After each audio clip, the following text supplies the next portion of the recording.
Good morning, Raptor Freaks. Lexiot's here, and I'm going a little early because I want to just get this stream over and done with. A couple of things I want to preface with today. I'm not going to go long today. We're going to have a cutoff pretty quick. And because in some ways, it's like this, I don't want to do 3 hours. I don't want to do even 2 hours because honestly, it's not worth going over this game for 2 or 3 hours today, because in some ways, if that it's going to be like that on the court, well, in some ways it needs to be like that here, because I've got a lot to do in my life, and if these guys aren't going to have it together and win when winning has to happen, well, in some ways I gotta a little bit mirror that with my input and what I'm doing with the channel. Yeah, very, very disappointing game. This is gonna be a bad season, guys. We're gonna be having to strap it in and just kind of ride with them, because we're looking like Tampa this year is what it looks like to me, as far as like the struggle to get W's. And this is the crazy thing: we're at home, and it's gonna be like that this year. I can already tell.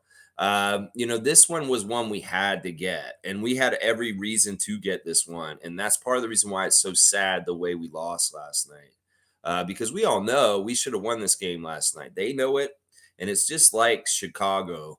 We should be what would we be in? We would be 2-2 if we had gotten things. No, we'd be 3-1. We'd be 3-1 right now if we'd taken care of two of the games that we absolutely should have won. Absolutely should have won last night. Absolutely should have won on Friday. And we'd be 3-1 right now. And this is where we should have been. This is where I projected us to be before the season even started. We'd be 3-1 at this point, but we're not. We're not, because in some ways, there's certain things about our team that we've taken steps back on. And, we're going to have to relearn. In some ways, to be a winning team, you have to learn certain things over and over different times. And sometimes, like, you take a couple steps back with your team, you got to learn how to win again. And in some ways, it's because we got to learn how to win with different players than who we learned how to win with before. Fred VanVleet and Pascal, in some ways. Like, Pascal was great last night, don't get me wrong. And he played really well for like most of the game. But we're still not getting anybody to, like, I don't know. It's such a weird game last night. And in some ways, there's a lot that bothers me. There's a lot that bothers me about last night. All right, I'm going to just go straight into y'all's comments. I'm going to do this really quick because I don't want to screw around with this. There is big news this morning. James Harden has been traded to the Clippers finally. It's a pretty big deal. The deal is this. It is this. Where is it? I had it up somewhere. Oh, I took it down. All right. It's basically, let me look at it again. I'll find it real quick. It's so dumb. I had it page open for it, and I don't know where it went. Okay, so James is going to the Clippers with his buddy PJ Tucker, which is good, because in some ways those guys need to go. The Sixers are trading Harden, Tucker, Philip Petrusev, who's been on their bench, for Marcus Morris, Robert Covington, Nick Batum, and KJ Martin. That's a lot of young talent there in some ways, with KJ Martin and no, actually not young talent, but just KJ Martin. And then those guys, Batum sad going from the Clippers to the Sixers. Marcus Morris, that's interesting. I don't know. A lot of people are saying that the Sixers got a lot better with this. I don't know. In some ways, PJ Tucker is an unsung kind of important kind of guy. I won't say that for sure, but man, the Clippers, they have a crazy team now. And it's going to be weird to see if they can coexist or if they're going to be successful still. We know that just because you get a whole bunch of all-stars doesn't mean that your team's going to be the best or badass. But, man, that Clippers team looks like a crazy all-star team at this point, with four of those guys over there at this point. Kawhi, James Harden, Russell Westbrook, and Paul George are all on the same team. It almost seems like that should be illegal. It really does almost seem like that should be illegal. Steve Ballmer, man, I don't know. Maybe you're just paying Adam Silver. There's signs that there really is a concerted effort to destroy our team and make our team bad. You want to see something really messed up? Go look at the Raptors schedule on NBA.com. They do a thing where they have a little jersey on each one of the games, and go look at the number that's on those jerseys. That's coming straight from NBA.com and the people that run the NBA. That is a message to us, y'all. If you go look, you'll see what I mean. I'm not going to even tell you what it is. Go look at the jersey number that they put for all of our games and tell me that there isn't somebody on the inside working for the NBA against the Raptors in a very, very concerted way. The messages are clear, y'all. You're sending them to us. Cheat us on a game on Friday, admit you did it wrong, and give us Mark Davis as the ref that same day. Oh, I see how y'all are trolling us. Seriously. And then the thing you did with our schedule on NBA.com, go look at it. You'll see what I'm talking about. You'll see what I'm talking about. I don't even want to talk about what it is. Y'all can go look at it, and if you're smart enough and you understand what it is, you'll understand why I'm pissed and why it is a sign that the NBA is actively trying to destroy us. Whether it was getting Kawhi the hell out of here that summer after we won our championship, or whatever's happened since. Nick Nurse saying that everybody's in their place where they're supposed to be. What do you think that fucking means, y'all? That means that the American coach, one of the best coaches in the league, is back in America and not in Canada. That Daryl Morey and them fucked that shit up. And now he's coaching a team over there, and he's happy he's back in America and not in Canada and have to deal with all this bullshit to fight against. Seriously, I'm getting this feeling from him. You know, in some ways, this is what I'm worried about. The difference from Nick to Darko, the difference without Fred. In some ways, was Fred our only dog? Was Fred our only guy pushing us to winning last year? Was it Nick getting us prepared and having us on an edge that got us out there? Because you see the Sixers this year, at least from what I saw on Saturday, they're better prepared now. They're way better prepared right now than they were with Doc. And they're more focused. And in some ways, I think that's a Nick Nurse thing right there. I don't know. In some ways, I know I'm very negative today. I'm wearing a lot of purple. And yeah, we're in that kind of place. But listen, in some ways, we got to just ride with it. This will be a year of, you know what, positivity, where we're just going to have to look at the bright spots. It may not be winning, but we're going to look at the bright spots. And in some ways, critiquing this team will not be that helpful right now because there's a lot to critique.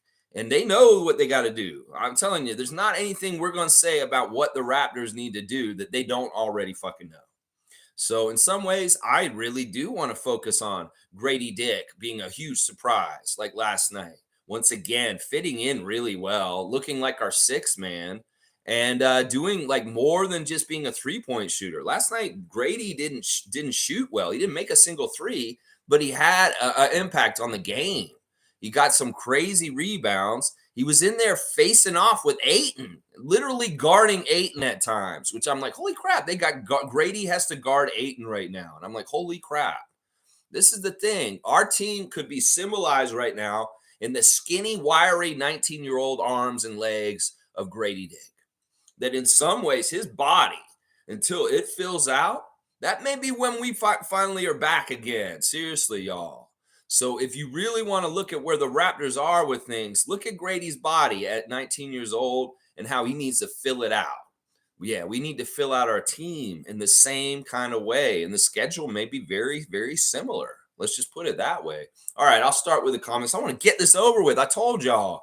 Maybe even try and get this in an hour. If we can do this. I don't have a whole lot. What are we going to do? Go over this fucking shit over and over again and torture ourselves? Fuck that. We'll talk about it. We'll get it out of the way and we'll move on. But yeah, I don't want to wallow in this shit. So seriously, we'll do the comments. And at some point, I'm going to be like, yeah, I'm done. I may not go through all of them. I may be like, just in an hour, I may be like, fuck this. I'm done. And I'm going to go and live my life because I need to go do other things and think about other things. All right. Nako's in first today. Let's see what he's saying. I'm not that unsatisfied with the starters, but that bench unit, could we please send Otto for funsies at least? Not like the shooting's going to get worse. Gradey's decision-making is encouraging. Gradey's a real player. And honestly, I'm really impressed with him. He's way better than I thought he was, my first impression. And he's so multidimensional. There's a lot to him. It's just you look at him, you're like, this is a goofy Scooby-Doo kid. And no, he's got a lot of skills. He's got a lot of gumption. He's got a lot of Johnny on the spot kind of stuff. Like I said, you see him getting in there and mixing it up for rebounds in the middle of guys and playing, not afraid to play defense on anybody. Let me do my 5 stars real quick. Although, I should really be doing like maybe 2 or 3 stars when we lose like this. Barnes, absolutely the number 1 star once again. And this is another symbol of our growing pains. Is our new number 1 is Scott. And in some ways, Scott's got to come around to where he knows that the most important times for him to take over and do huge things is at the end of the game. We're seeing it more completely throughout most of the game, but still at the end of the game, when it's really, really crunch time, that's the time that Scott's still got to figure out. And he's really showing good signs of both ends of the ball having impact plays. We saw him have impact plays on the defensive end last night, along with some very confident big time shots and things that Scottie's doing. So let's look at Scottie's stat line real quick. He was 8 for 19. Could have shot just a smidge better, but not horrible. 1 of 4 from 3. He did get a 3. It's important for him to get at least 1, if you ask me. Perfect at the line. I love how he shoots free throws. He's very, very solid at the line these days. 4 offensive rebounds for 12 rebounds altogether. 20 points. So they said it's like his 30th double-double of his career. 2 assists, 2 steals, and a block. He did have 4 turnovers. So a 2 to 4 assist to turnover ratio. So it's a negative assist to turnover ratio. It is what it is. But yeah, Scottie's our best player last night. But 20 points, we need more from him. In some ways, that's part of the problem. There's people critiquing the Raptors right now as being the only team in the league that hasn't scored 110 points in a game yet this year. Then that, that is kind of a little scary about our offense. Like, is there a problem with our offense in some ways? It is kind of like that. Gerald, you're right. Our bench is really bad. In some ways, we need to upgrade our bench and get better bench players around our team. I'm so depressed about it. I feel like Malachi symbolizes our shitty bench. I really, really do. But he had a good game last night. He may have been our best bench player last night, even over Gradey. So yeah, that's kind of crazy to me. My second player of the game is Pirtle.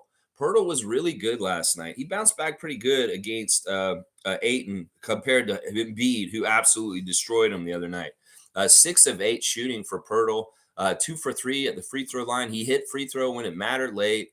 5 offensive rebounds, 10 rebounds altogether, an assist and a block, 14 points. Now, Pirtle was interesting to me because of the actions he was getting involved in with Schroeder. They were really, really awesome. In fact, Schroeder had a really crazy between the legs pass that he made that was so beautiful. And when we saw the way the offense was working in the first half, there was a lot of optimism and hope that our team is actually all right. We have a lot of good things going and we're good. But really the problem is it's like weird because we're going to figure out how to do things later in the game and to push us towards getting to the point where we win at the end of the game. There's some stuff our team has to learn again. And it sucks because I hate being back at this stage as a franchise. But it's just the case that it is. A young team with young players, they're taking over as young leaders. They got to learn how to close out games and win them again. And in some ways, there's nobody to help them like Kyle or Fred at this point. Siakam, I wish you would, but in some ways, this isn't in your character profile. And that sucks, man. That sucks so bad. The third star of the game to me was Schroeder. Schroeder with Pirtle was such a fantastic combo in the first half. Dennis getting 6 assists by halftime, but he only got 2 more after that. That's in some ways signifies the offensive flow going down in the second half, with Schroeder only getting 2 assists in the second half. 4 of 10 from the field. He got 1 3, 1 of 1 at the free throw line, 1 rebound, 1 steal, 10 points, a +1. There weren't very many Raptors that were in the plus side, and Scottie and Dennis were. They were both +1 on their time when they were out on the court. So, yeah, I should really say that's my 3 stars of the game. Barnes, Pirtle, and Schroeder. And then just stop right there. But if you're going to give you 2 more names, I'll say Siakam and Gradey Dick. Siakam had started the game and fantastic. He came out and I was like, yes, Siakam, this is your game to come back and show them. He scored right off the bat, the first guy to score in the game. And he did amazing stuff. He was really showing initiative. He got 21 shots. So everybody's saying he only got 8 shots. Shut the fuck up. He got 21 this time. So you can say that's aberration. More and more I think about it, the reason why Siakam only had 8 shots against the Sixers is Nick Nurse and the way he schemes against diverting the ball out of the franchise player for the other team. We know this because we were around him for years, that he values making a defensive game plan that'll make it hard for the team that he's playing to get the ball to the guy that causes all the problems in the first place. Does that make any sense why he got 8 shots the other night? And it had nothing to do with anything other than maybe partly that. So Siakam 9 of 21. He missed all 6 of his threes. That's a huge problem right there. Huge problem. That's the thing. I wish if he was more dialed in and he was better with his 3-pointers, he'd be a more well-rounded, better player. But his threes are not going sometimes. And it's really bad. Just get 1 or 2 of those 6, and we have a totally different look to this game last night. 6 rebounds, 3 assists, 1 steal, 20 points. Siakam, it was a bounce back game, but once again, the bounce doesn't have the back doesn't have enough bounce, is what I'm saying here. Holy crap. OG really kind of doing the homer into the bush last night to a degree. 4 of 12 from the field, 2 of 9 from 3, 3 rebounds, 1 assist, 2 steals, 1 block, 10 points for OG in 30 minutes. And then, we'll go down and look at the bench. Honestly, Malachi was our best bench player. 15 minutes, 3 of 5 from the field, 6 points. Really great getting to the hole and laying it up with English. In some ways, I feel like you do that better than shooting threes at Malachi. So in some ways, we got to celebrate Malachi having actually a decent game. Gary Trent Jr. is officially in a slump, y'all. And it's signified really weird in a way that he keeps missing free throws. His free throw percentage for this season is insane, because this is not normally him. I want to go look at this real quick. I want to see your stats real quick, Gary. What is your free throw percentage so far this year? Let me see this. I'm going to look it up right now. His free throw percentage right now is 36%, guys. You tell me that's normal. This man was 86% free throw shooter last year, and all of a sudden he's a 36% free throw shooter after 4 games this season. That is scary. Like, something's really wrong with Gary. I don't know what it is. Maybe it's mental. Whatever's going on with him, you need to fix it, Gary, and get out of your slump. It's just like your John Starks or something. You can go through streak shooting. Well, we need you to get back to the better streaking, because our bench is nothing without you. Now, Orrin Weisfeld's trying to say after the game, this shows that we need to switch Trent into the starting lineup and get Schroeder out of the starting lineup. You're full of shit, Orrin. That's not what this shows. That's a horrible idea. In fact, the things that I saw last night with Schroeder and Pirtle make me think you guys need to give that more chances to do stuff. And, Gary's not going to shoot any better in the starting lineup, or he's just doing what he's doing. It doesn't matter if he starts or comes off the bench. If he's playing like this, he's going to play like this. And it's not magically because he's starting or on the bench, Orrin Weisfeld. That's the stupidest idea that I've ever heard. He needs to get his ass in gear. And with the minutes he gets, he needs to make them productive. 1 to 7 from the field is not going to cut it, Gary. You're off right now, and I'm sad about it, because you're on my fantasy team and you're destroying things. Gradey, 2 of 7, both of his shots inside. And like at one point, he had a breakaway dunk. He was going to throw it down on them, but Ayton got to him before. But man, that looked like a nasty thing. I didn't know he could do that, where he's going to burst and he's just going to go at the hoop with the left hand and try and throw it down on them. That's crazy. 6 rebounds for Gradey, and 2 steals. Very productive for only getting 4 minutes. He looked really good out there. And like the other thing about it is he seems like he knows what he's doing. In some ways, we feel like Gradey has a dog factor better than some of our vets. Didn't that feel like that last night? That Gradey has more of a dog factor in some ways.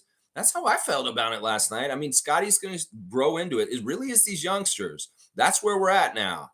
We're at their aptitude and their ability to take over and win the game.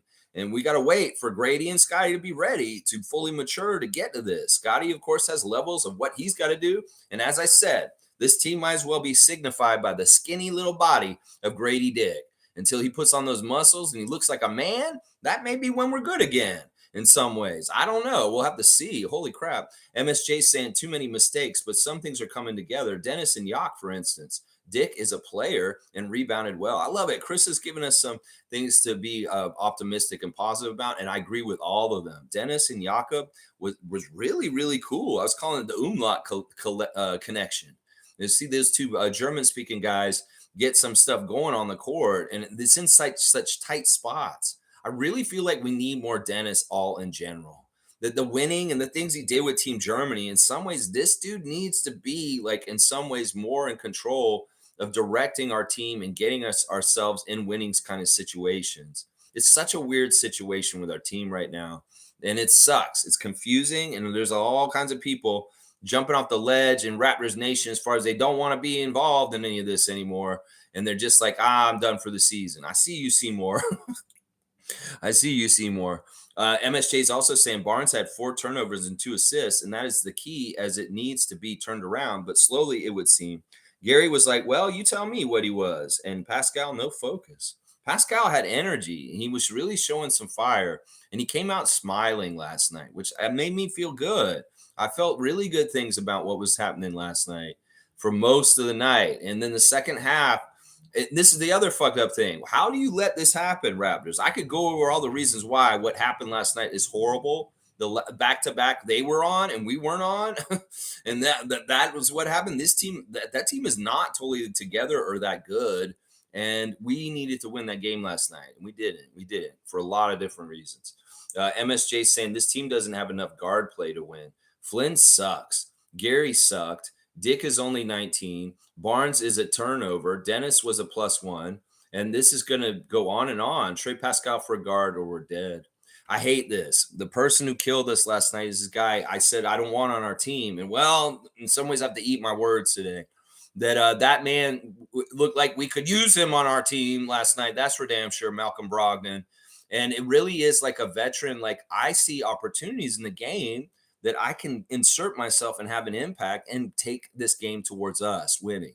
Is Malcolm saw the brass ring on the court and he said, I'm going to go take it. And he did. And he was successful with it. And that's a big thing that we're missing on our bench is what you guys are talking about. In some ways, I guess I have to come around and say, you know what? Brogdon might be good on the Raptors after last night. But in some ways, I don't want him on here still. There's probably somebody who's equivalent who does something similar. It's just a different person. In some ways, I don't want him specifically. But I hate that he was the player of the game that won the game for them and just had the gumption to do it. In some ways, they're in a similar situation with their roster. They got to find heroes too. And, well, the old vet hero of Malcolm Brogdon stepped up. And he took the challenge. That's what we need. We need somebody to do stuff like Malcolm Brogdon did for the Portland Trailblazers last night. Some ways you're not going to see Ayton, Jeremy Grant, or any of those other guys do what Brogdon did to an extent. I mean, Grant did kind of take over things for a little bit in there to try and force his will. But at the end, the clutch guy who took it home for them was Brogdon. And those younger Blazers are similar to us. They're kind of clueless and not doing it. So it's whoever's out there is going to do that. Now, with the logic of what somebody said earlier, if we put Otto Porter Jr. out there, would his old vet head kind of idea of things be able to take over and look for things and do that? I don't know. It's very, very clear those guys are going to be riding the bench, or maybe they're going to be part of trades coming up this season. I don't know. I don't know. At this point, a lot of my answer is going to be just, I don't know, y'all. I don't know. I don't know. I don't know. And we'll have to find out, and we'll just have to see. Oh, my gosh. Oh, my gosh. Nako's saying James finally got to L.A. Yeah. Yeah. In some ways, I'm mad because I wanted him to linger and cause more issues for the Sixers. In some ways, I'm mad because, now, it's all settled. I'm going to root for the Clippers, honestly. I like that team. And in some ways, I want to get behind some teams that have good chances. And San Antonio, Clippers, I might, Raptors, I still love. And I'm going to still do this channel and stuff. But in some ways, I want to see this super team in the Clippers kick some ass on the Lakers and the rest of the Western Conference. I really, really do. Chris is saying in Harden, the Clippers, it's a players league and the teams don't matter much outside of the few chosen ones. Yeah, I don't even know what to think anymore. They revealed the in-season tournament courts yesterday. Ours looks pretty interesting. But once again, we've got like the Darth Vader court. Dun, dun, dun, dun, dun, dun, dun, dun, dun. It's all black with gray in the middle. I kind of like the way it looks. I mean, hopefully we'll have the really cool Welcome Toronto jerseys. But yeah, the new court is interesting if you haven't seen it yet. We the North, black and gray. In-season tournament court. Very, very weird. Very, very weird. Trevor J's here. Yes, he's finally gone. News put out at 2 a.m. this morning. Saw it when I woke up at 5. Good morning, Raptors family. Good morning to you, Commissioner J. All right, let's see what else. Trevor J saying, stop worrying about things you cannot control and not everything makes sense. There you go. These are good words of wisdom for this morning. Yeah, we're going to stop worrying about things we can't control. And that's the Raptors outcomes with wins. And we're just going to, I don't know. I can't make everything make sense. I really can't right now, Trevor. Cool Cat saying Nick Nurse has proven his point when he said the bench he was given was useless. I hate to say it, but I think she's right in some ways. When he said good luck with those guys, it's becoming more clear in some ways.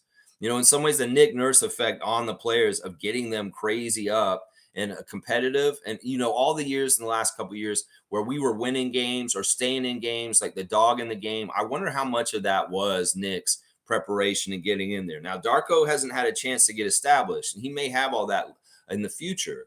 But in some ways, it's like that's something we're lacking this year that's changed. And you're right, Cool Cat. In some ways, the bench is proving that they suck.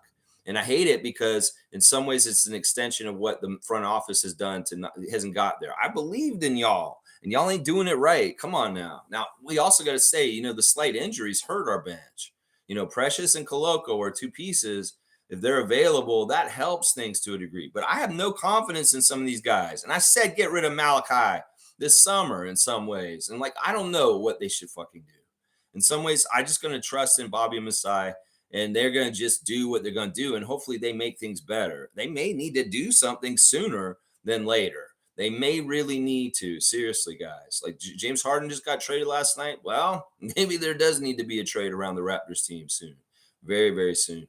Nameless is saying it's a long season and it may take a quarter or even half the season to dial it in and figure it out with rotations and schemes and everything in between. It will take as long as it takes. So let's understand this. Remain positive and focus on the silver linings here. Look at Nameless, very mature, positive outlook on things. I agree with this, but you know what? I don't even know if we're going to get it this year. Seriously, we're going to be behind the whole time this year. I'm pretty sure. And in some ways, it may not be in the cards for this year in certain ways. We'll have to see. I'm going to take it from a game-by-game basis. I don't want to overreact either way too much. But we're going to have to take it from a game-by-game basis. They're saying last night, because of the stretch we got coming up, we're going to be 1-8. That's what they think. We're going to be 1-8 after the next 5 games because they are very difficult games. We play Milwaukee tomorrow night here.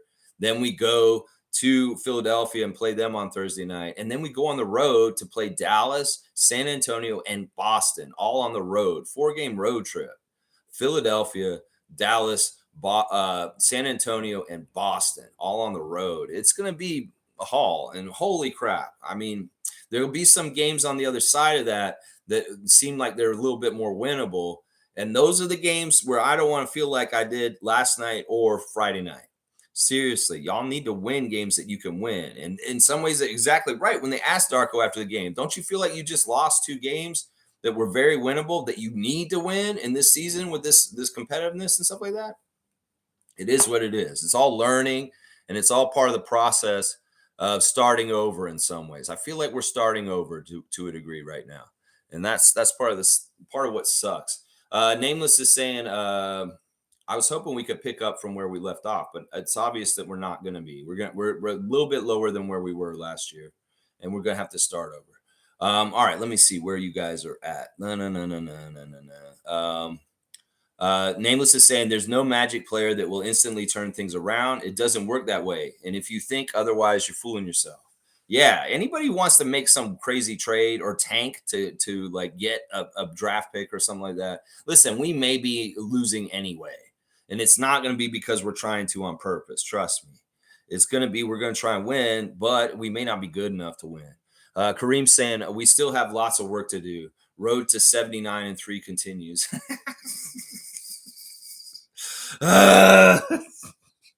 All right, let me keep going. I could go in depth and point out lots of errors, but right now I'm going to give us time to develop through this new system. There's good stuff showing. There's good things happening out there, but there's still a lot of periods of the game where they kind of lose track of communicating on defense, where they're not totally doing things smoothly on offense, where, there's different things. Like John C. Billups making adjustments probably really hurt us. Some ways the adjustments of the other coach were not adjusting to right. And in the second half, they're making adjustments at halftime, and they're being very effective at the adjustments, but we're not adjusting after those adjustments to make the next move to try and beat them. Their adjustments are working and containing us, and then boom, all of a sudden they're winning in the second half. So that's part of it right there. That's part of it right there. And it may be there's a little bit of a disconnect between communication or understanding with what coach wants with what they're doing to fix things. And that could be all ironed out and figured out as the season goes on. MSJ saying we just need a decent backup point guard, and how and why we don't have one, I'm at loss. Well, it's supposed to be Malachi, and he's a fail. He's a fail. He's straight up that kind of way. He's a first round pick. He's been in, this is his 4th year. He should be more than what he is right now.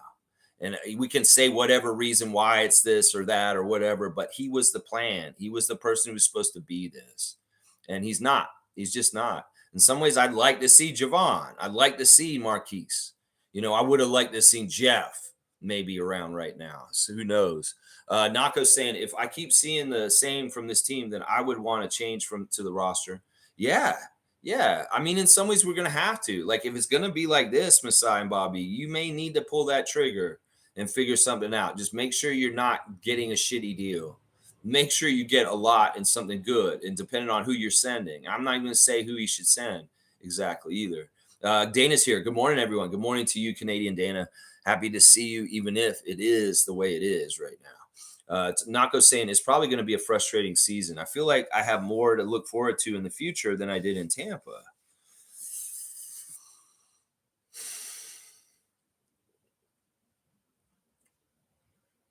I don't. That's the scary thing. In some ways, I'm a little bit more worried right now where we are right now than I was in Tampa right now, Nako. In some ways, I'm glad that you see that. But in some ways, I see some issues right now that mean we may have to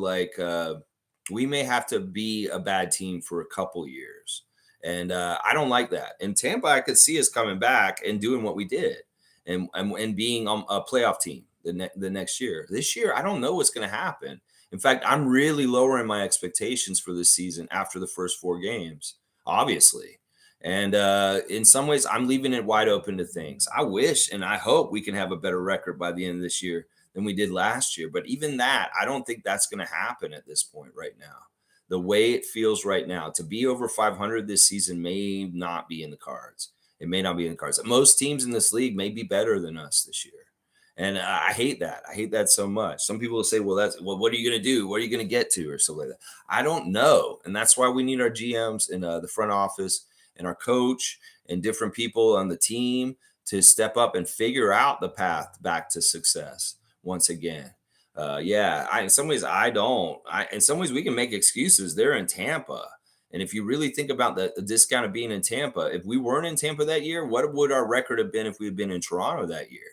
And maybe we would have been more like a 500 team for sure, or very similar to the last 2 years. I don't know.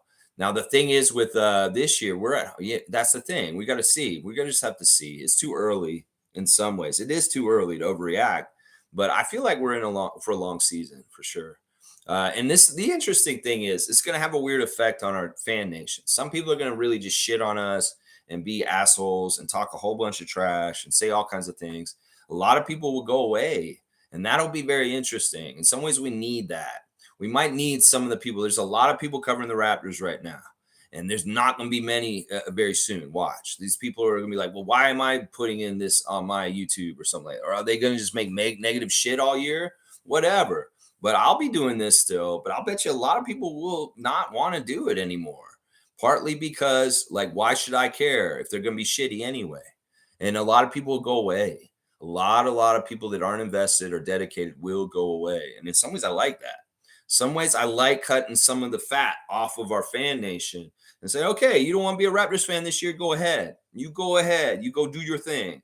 And yeah, you can come back when we're better again. I don't mind. You can do this. If you need to do this for your mental health, I understand. Even if this hurts my numbers and people watch me in the morning, I'll say this to y'all right now.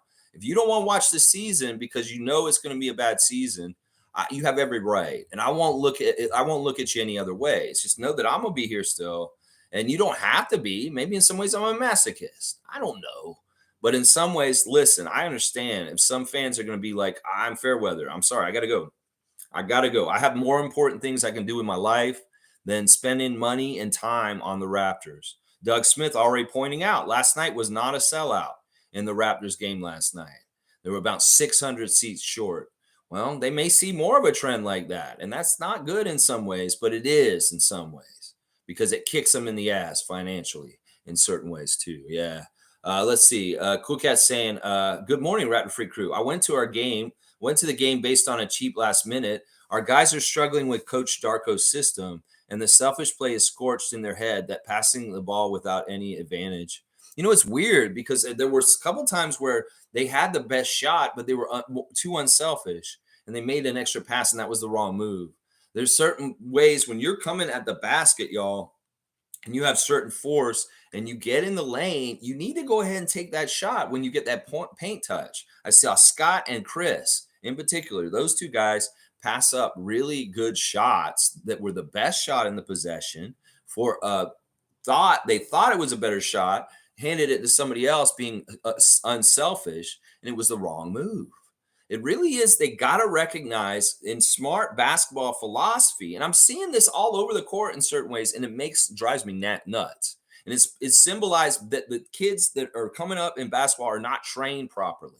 They're not trained properly with the fundamentals of what is important or how you get the highest percentage shot or what you do with this situation or that situation. I saw one moment where the Raptors got the ball, worked it all the way into the post and had it in the paint and had an open shot, but they somehow, some way threw it back out and had to restart everything, all the work that they did it's like war. You have trenches. You want to get your trench further in. Well, that's part of getting the ball and integrated into the lane. Now, if you work all the way and get it down in the lane, and then it somehow miraculously is just coming back out, and it's like you wasted all that work and the shot clock to do that. Your best, highest percentage shot is when you're in that lane. So when you guys get the shot and you're open, don't hesitate. Some of the problems right now is a little bit of sheepish kind of hesitation and not confidence. That there's a little bit of that right now. Like some of these guys are not taking shots because they're like, oh, I don't want to shoot it. Pass it to the next guy and he'll shoot it instead. Some ways, those kind of systems that are unselfish, it kind of makes people, well, maybe I should be hesitant or sheepish about shooting. And I don't like that. I saw that from a couple players last night, passing up shots to give it to the next guy. And we can say it's unselfish, but also the shot, you should be confident and looking for your shot. And some of y'all are not. Some of y'all are kind of trying to pass the buck. And I don't like that. I don't like that. Good perception from the stands last night, Cool Cat, and what you're saying here, that they're struggling a bit with Coach Darko's offensive system. And in some ways, they got to get rid of old bad habits. I wish that these kids came up with good fundamental habits so that they just understood the protocols of decision-making on the court and what is good fundamental in basketball. In some ways, Scottie is such a gifted, crazy good player. It's a shame and a sham that this man is not more fundamentally sound in his head with the decision making to make the highest percentage shots and the smartest things. I see the mistakes during the game. I'm like, well, there's where the shot should have been. Why did you pass it? You were open, Scott. You were in the lane. You could have just put it up over those guys, but you dumped it off to somebody else all of a sudden. They need to be selfish in some ways, but unselfish in the system is what I'm saying. Yeah. Kareem's saying we can talk about the X's and O's and strategies all we want, but if we can't make shots, everything becomes irrelevant. We can't have one good shooter game out of 4. This won't suffice for a playoff spot. Yeah, I don't think we're gonna make the playoffs. I think we will be one of the bottom teams in the league. And it's for whatever reason, it is what it is. In some ways, the dragging down of the Raptors franchise is finally taking hold. They really wanted to drag us down after our championship. And well, they may be finally successful at killing us being competitive when they didn't want us to be competitive. And some of it is symbolized by Nick not being with us anymore. Some of it is. Dana's got that James Harden popcorn out. Well, the show's kind of over, Dana. You can leave the theater now. The show is over. Now, if that popcorn stuff is happening in the Clippers now, I mean, I don't want that. I want him to go and be good for them and them to kick ass and go very far in the Western playoffs. In fact, if I see – actually, you know what? I don't want them to win the championship, though. I don't. I want them to be one of the top teams, but I don't want them to win the championship because I don't want Steve Ballmer to be rewarded for the way he fucking runs his team. Let's see. Nameless is saying, if the fate of our season is evident, I trust Bobby to make the right decisions when the time comes. If you offload either Pascal or OG, it's a haul. So relax. I'm with you on this. In some ways, we got to do this. The pieces aren't fitting. The pieces aren't going right in some ways right now. And I don't know if it's one of those two guys, probably, but I'm not going to say for sure. Country Kong saying, "Good morning, Raptor Freaks." Lex, last night was incredibly disappointing for me. I thought losing to Portland would make it panic time, but the way we lost just makes me feel apathetic. I'm hoping we figure it out. Yeah, I'm apathetic about it too. That's what I said. I'm like, I don't want to do a long ass stream this morning. I'm not going to talk for 4 fucking hours on this shit. What the fuck? Am I trying to fucking torture myself? No, I'm not. So I'm not going to do it. Callie's saying, wow, that game was so disappointing. They looked flat, disorganized, and forgot how to box out. Going to be a painful season. Ugh. I hate it. I hate it. There's all kinds of different things we need to figure this shit out and get it right. Darko, man, you're getting thrown to the fire. In some ways, you're the opposite of Nick. Nick got a really badass, easy car to drive, and you've got a harder car to drive right away. People need to realize this. No comparison about Nurse first year versus Rajakovic first year. Nurse at this point was undefeated still, and he would be 6-0 in his rookie year, his very first year as coaching. And in some ways, I wanted to replicate that this season, but it's not going to happen. But it really is because of the very different teams that they inherited. Very, very different teams. So we need to realize that. In some ways, man, Darko's going up a hill. He's got an uphill battle. And I wish him well. This is going to be, some of the happy press conferences we've seen with Darko so far this year, there may not be as many of them. And that's why he said winning is fun, but it is hard. And we're learning this right now, man. I'm a little apathetic too right now. In some ways, when these kind of things happen on a court like they did last night, they make me question my existence as far as the Raptors freak. And I'm going to be like, well, fuck it, man. You know what you are. You're ride or die. You're going to go through this. And I said I would. I'm going to. And I will. I will for sure. But yeah, it's tough. It's tough right now. Fiercely saying, good morning, fam, and happy Tuesday. I'm giving time for them to gel and figure out schemes, turnovers, etc. My concern is the level of intensity. Only Scottie, Dennis, and Chris show passion. Yeah, I hate this. I hate how, in some ways, idiots are right now. Because honestly, I want to kick y'all in the head and get y'all going, some of y'all. I want y'all to play better. I want y'all to be more confident, some of y'all. Some of y'all be more competent, some of y'all. Yeah, in some ways, it's like, oh my gosh, it's crazy. Fiercely saying they want to win. I want to see them want to win. Somebody's got to have the will to win. Scottie's got it. Scottie, this is the thing I'm going to say right now. Scottie is so young at doing this right now. The first 2 years of his career, he really was insulated and he didn't have it all on his shoulders. Well, this year, it feels like in some ways he has a big chunk of it on his shoulders. And in some ways, carrying that weight and how he handles it and wields it is going to be a growing pain for a little bit. It may be that Scott has to go through his own individual development as the man to really test and try things during games to see when he needs to just start taking over, how long he needs to do it for, what all will do it to take care of them winning to make sure that they win. In some ways, I hate to say it, but I've watched a lot of NBA 2K with Scott, and in some ways he loses a lot. And I'm like, where is your dog in this game? I know it's not as good on the 2K game as he is in real life, in real basketball. But in some ways, I don't want him to be this guy that's okay with losing. And I know he isn't. But he needs to be like crazy, like Michael Jordan. He really, really does. He has to be like, I just want to fucking kill everybody, and I'm going to come and beat everyone. Because those are the greats. The greats are like that, Scottie. And if you really want to be one of the greats, you have to get to that level of thinking and the way you play. I see you have it in you. I think you do. I think you can have that attitude, that Mamba kind of mentality, but you're growing into it right now. And I get that. You're growing into it right now. Cool Cat saying, I would recommend that we play through our 3 best players, Pascal, OG, Scottie, the NBA way. We're asking too much players to have high IQ to play in Darko's system, which they do not have. They do, though. A lot of these guys are really smart, and they're figuring it out. Dennis, Jakob, Gradey. Grady's already showing. If Gradey can come in as a rookie and do the things he's doing right now and play within the system, motherfuckers like Malachi and those other guys can do it too. I mean, there's no excuse. In some ways, I feel like these guys just aren't dialed in the right way, or they just don't take their pro careers as serious enough in some of the ways. There's a lot of criticisms about the NBA players today and what their motives are and what they're about. I worry about that with some of our players. Seriously, why are you here? Why are you playing the NBA?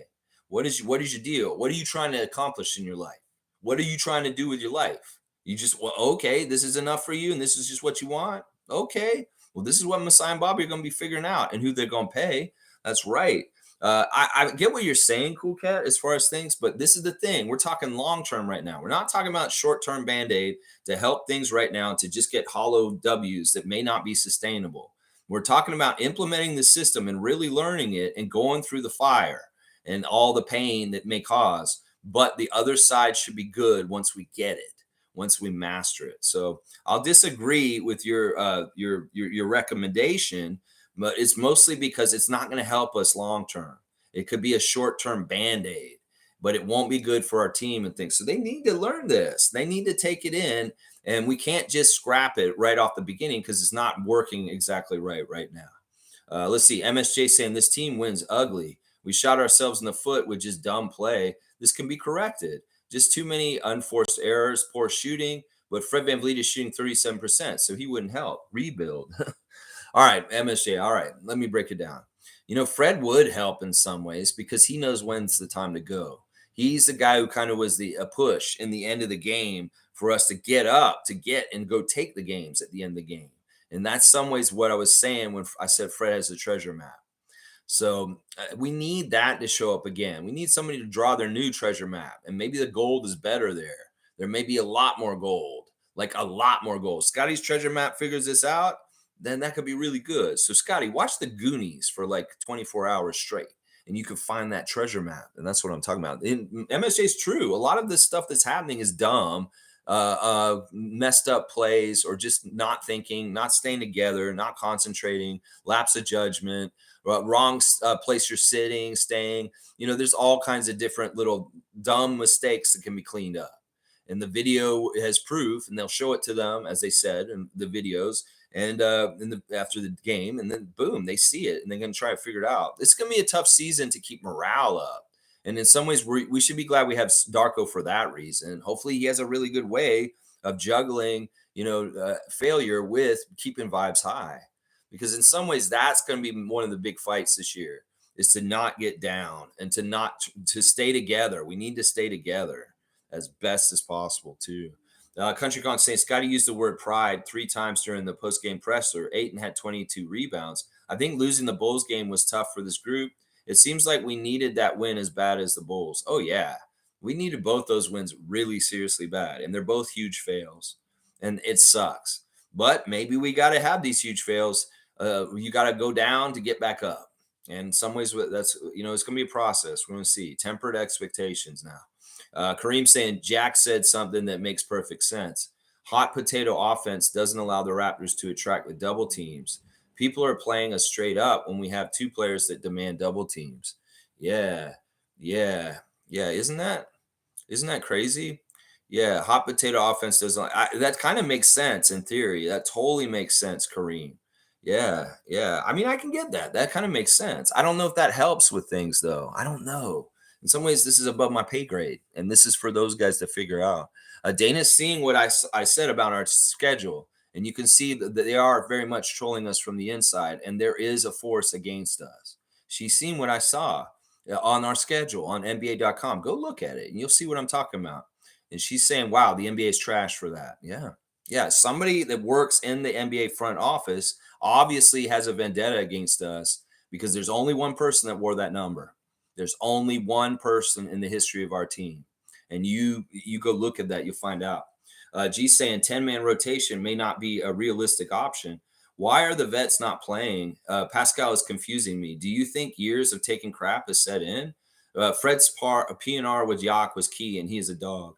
Well, Dennis has a very good PNR with him also. In some ways, it's better than Fred's in some ways. I can see it getting better because Dennis just showed up, started working with him. And he has a natural chemistry with him. And in some ways, Dennis is a better point guard. That was one of the things I was saying in the first half was it's really nice to have a true point guard on our team with Dennis Schroeder. And we did, 6 assists in the first half. That was amazing. It's too bad he couldn't keep it going in the second half that way. So, all right. G thinks 10-man rotation. We need a 10-man rotation. You know what? Listen, Darko, if these motherfuckers are going to fail, I don't care if you're trying to develop the young guys. You need to balance some of those older guys with them.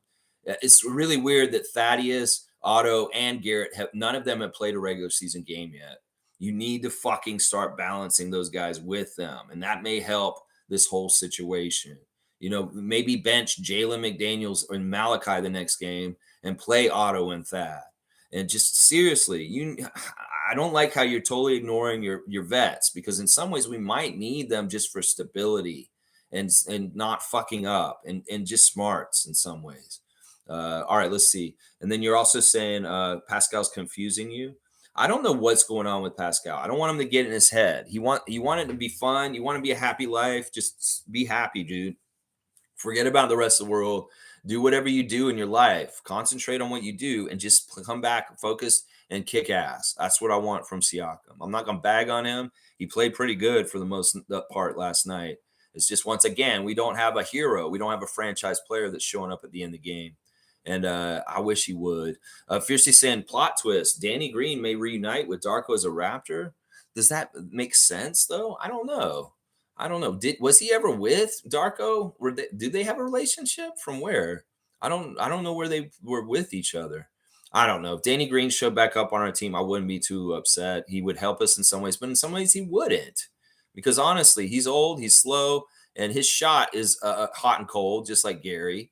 I mean, we know from when he was playing for our championship team that he was like that way 5 years ago. Well, he's gotten worse since then. So I don't know. G saying that it makes sense, Kareem, what Kareem said about the hot potato. That does make sense. That totally makes sense. But we'll see. I don't know. Darko's got to figure out his philosophy then. Cowboy saying, good morning, Lex, Raptor Freaks. Good morning to you, Cowboy. Bam. And Nameless is giving me a chat cutoff already. Thank you. All right. Well, I'll see you guys tomorrow. I'm out. MSJ saying, I survived Il Mago. I can survive this. But yes, Dick is a player in the paint. He's able to do a lot. And I do agree. The team will look a lot different in 2 years, and Dick will be a part of it. Yeah, I the Bargnani years in some ways were difficult for different reasons for me, but in some ways, they weren't that bad to me. I really like Bargnani, I really do. I'm not somebody who bags on him. He's a Raptor legend that I really like and care about, and I'm proud of. I know a lot of people bag on Bargnani, and they're like, "Oh, Bargnani this, Bargnani that," but I think he was an excellent NBA player, considering that he was ahead of his time and that he was a double-double machine for a while. There were glaring holes in his game, but I love the guy. In some ways, I don't think it's his fault. And I'm proud of him to a degree. I know a lot of people bag on him and say, oh, Bargnani this, but people do not give him credit for his career and what he accomplished. He actually did really well. Now, the roster construction wasn't right, with Bosch and Bargnani being our two bigs and them being absolutely nothing down low. There were issues with those kind of things. And in some ways, this is kind of looking like Bosch era kind of bullshit, what we're starting to get into right now. Cool Cat saying Pascal is doing what the coach wants him. He's not allowed to take over. Listen to Darko's presser. He said that the team, no individual play. Gary had lots to say under Nick, and now he's not happy. All right. I want to break this down fairly. Yeah, I believe you're right. Pascal's a good soldier, and he's definitely listening to Darko. I'm not going to bag on Pascal for not taking over at the end of this game last night. He did kind of help at the end. He had a couple of things where he did stuff to help. Him, Dennis, and Scottie were showing a momentum that they wanted to go and help. But it wasn't enough, and it wasn't the most stuff at the end, and it wasn't enough to overcome their shit. And as Darko said, some of these shots go in, things are easier. They only made 4 3-pointers last night. Let's do the team stats real quick. It's really ugly. They only made 4 threes, and that's huge. 4 out of 29, 13.8% from 3-point range. That is hot garbage. And considering they were 50% free against the Sixers the other night, and now they're 14% from 3, that is a huge, huge problem right there. A huge problem. And there's all kinds of people that were a problem for that. I mean, Siakam 0 for 6, Gradey missing a bunch of threes, Gary Trent missing a ton of threes too. We didn't shoot as well as them in any category. We shot worse than them at field goals, 3-pointers, and free throws. And it's annoying. We got out rebounded. We got out assisted. We did get more steals than them, and we were stealing the ball really good early and getting in transition, and it looked really good early. Like the first half was fantastic. I enjoyed the first half of this game for the most part. It's really in the second half where I was hoping they would get tired and roll over. We rolled over all of a sudden, which didn't make any fucking sense to me. No fucking sense at all. We beat them at the points in the paint with Ayton being dominating down there and getting all those rebounds like crazy. We still got 10 more points in the paint than them. Just ugly team stats in general. We got beat in a lot of categories. A lot of categories. Yeah. Gary had lots to say under Nick Nurse, and now he's not happy. You know, Gary should not be happy with himself. He's slumping right now. We know Gary goes through slumps. Well, he's slumping right at the beginning of the season. He looked good in preseason. He looked electric in preseason. Well, now it's gone. I don't know what it is. And I don't think it's Darko's system. I don't think it's anything that he's just on a personal slump. He's gone through these in his career where he just can't hit shit and he's just not very good. This is what happens with shooters. And I think that's what's happening right now. I don't think it has anything to do with anything other than he's in a slump. And it may be an energy slump. It may be whatever. The free throw missing, that shows something really weird that he's in a super slump because the free throws should be perfect by him. And that signifies something's really wrong with him, that he's missing free throws. That's messed up. That's messed up. Maybe there is some weirdness about him seeing the uprising of Gradey, and he's a little worried about that. Why would you be worried about that? He's going to help you, and you will be better off for having Gradey as a dual threat near you. In fact, you guys playing together on the court looks real good in certain ways. It's just both y'all need to make your threes. Monique saying, good morning, Raptorfreak family. I was expecting a blowout, but yeah, never expect that, Monique. We can't expect blowouts for us at this point. If we get blowouts this year, I'll be shocked. Seriously, we're going to claw, tooth, and nail and just barely win. And by the skin of our teeth this year. This is just the roster we got at this point. It should have been a blowout if everything had gone right so far this season. Yeah, I could have seen us blowing out Portland last night, but no, we're in a weird place right now. G saying a fair passing and shooting system is not always realistic when the team is not a shooting team. Cool Cat is right. Put it through your top players and attract the doubles to kick it out. There you go. All right, you guys are kind of doing the think tank today. We're fixing the Raptors, and you guys are like giving good coaching ideas. Well, maybe this coach will figure this out. In some ways, the whole democratic system that he's trying to do doesn't mean equal like L5. They really can key on those guys.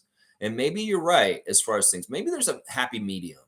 Instead of Siakam eating up most of the shot clock, maybe he gets like half the shot clock. Or maybe he gets a quarter of the shot clock. And maybe it's a little bit more than the half second. And it's just a bit enough to draw that double team and then get the kick. Maybe it needs to be a second or a 2 second and then passing. I don't know. 2 second may be too long. Maybe it needs to just be one more half second. And it needs to be a 1 second offensive move it around. You know, one of the problems with the team right now is that they're not moving quickly. They're not motivated in some ways. I'm seeing them like the thing you can see is really bad is on the inbounds. Now they have a set screening play, an inbounds play that they're running. And whoever's our special teams inbounds guy, you need to fucking get on them because they're not doing this right. And honestly, that ref crew helped us a lot last night. They were our friends. They could have called some 5 second inbounds calls that they didn't call last night because they let us run through the whole thing where OG comes around the screen and he finally catches it and takes a shot. It's a set play on the inbounds. But the problem is that our guys are lazy to get into it. Either that or they need to start running the configuration before they blow the whistle. Y'all can't do this. Y'all going to get dumb turnovers from not getting the ball in bounds because you're lazy and not crisply running through the play set of the inbounds play. This is really bad. Like they need to fix this one right away because they're going to get 5 second calls and it's an ugly play anyway. And if they don't do it crisply, if they don't run around the screens in an energetic way, they're not going to derive a good shot. So that's a really scary canary in the coal mine to me is that they're not even fucking doing crisp running. Part of that is the problem that these guys are half-assing shit. Whether it's half-assing team defense and being communicative and staying together to play that good defense, or when you're running your screens or you're playing on offense, go all out and stop fucking doing it half-ass, guys. Seriously, because some of it is half-assery. that their energy and their crispness and their way that they're cutting and moving is half-assed. And that needs to get better. They need to go all out. If you have to burst to do something to get somewhere to get open, fucking burst. And don't fucking just like walk over there or some shit like that. Seriously, I'm not saying y'all move quick enough or have the gumption enough to move. And that's part of it right there. Yeah. Let's see. Cowboys saying happy Halloween, Lex. Happy Halloween, y'all. That's right. It is Halloween. Very scary, Count Floyd. The Raptors playing the way they are. Yeah. Fiercely saying the fact we're ranked 10th in the highest grossing NBA franchise is a problem and makes it harder to eliminate us. Yeah. Yeah. I'm not worried about this. This is just going to be how it is. But it's the thing that we need to realize as a franchise, when we get good things around us, like a good coach or a good GM or a good player, we need to covet and keep them and take care of them and keep them here and add to more. One of the reasons why Portland didn't work out with Dame Lillard is they couldn't accumulate enough good stuff at the same time to make it all work. In some ways, you got to get dumb luck and a couple of really good home run things to happen for you, like the development of Fred VanVleet, Pascal Siakam, and OG coming up organically in our system to get to the championship that we got to in 2019. So in some of his dumb luck, some of his really good strategy and setting yourself up and developing towards it. But for have it all happen all at once, that's a tough thing. Just ask Portland. And in some ways, that's what I'm scared about. If we could have one good thing or two good things going on our team, like Gradey and Scottie and something like that, and Darko. But if we don't have a full picture of what we need to get to the next levels, we may be in trouble and spin our wheels as a franchise for a few years. That it building up to get to that level again, you need all those benchmark pieces, and we've been stripped of them. It's almost like we had a badass Lamborghini in 2019, and somebody started taking parts of it off of it at night while we're sleeping.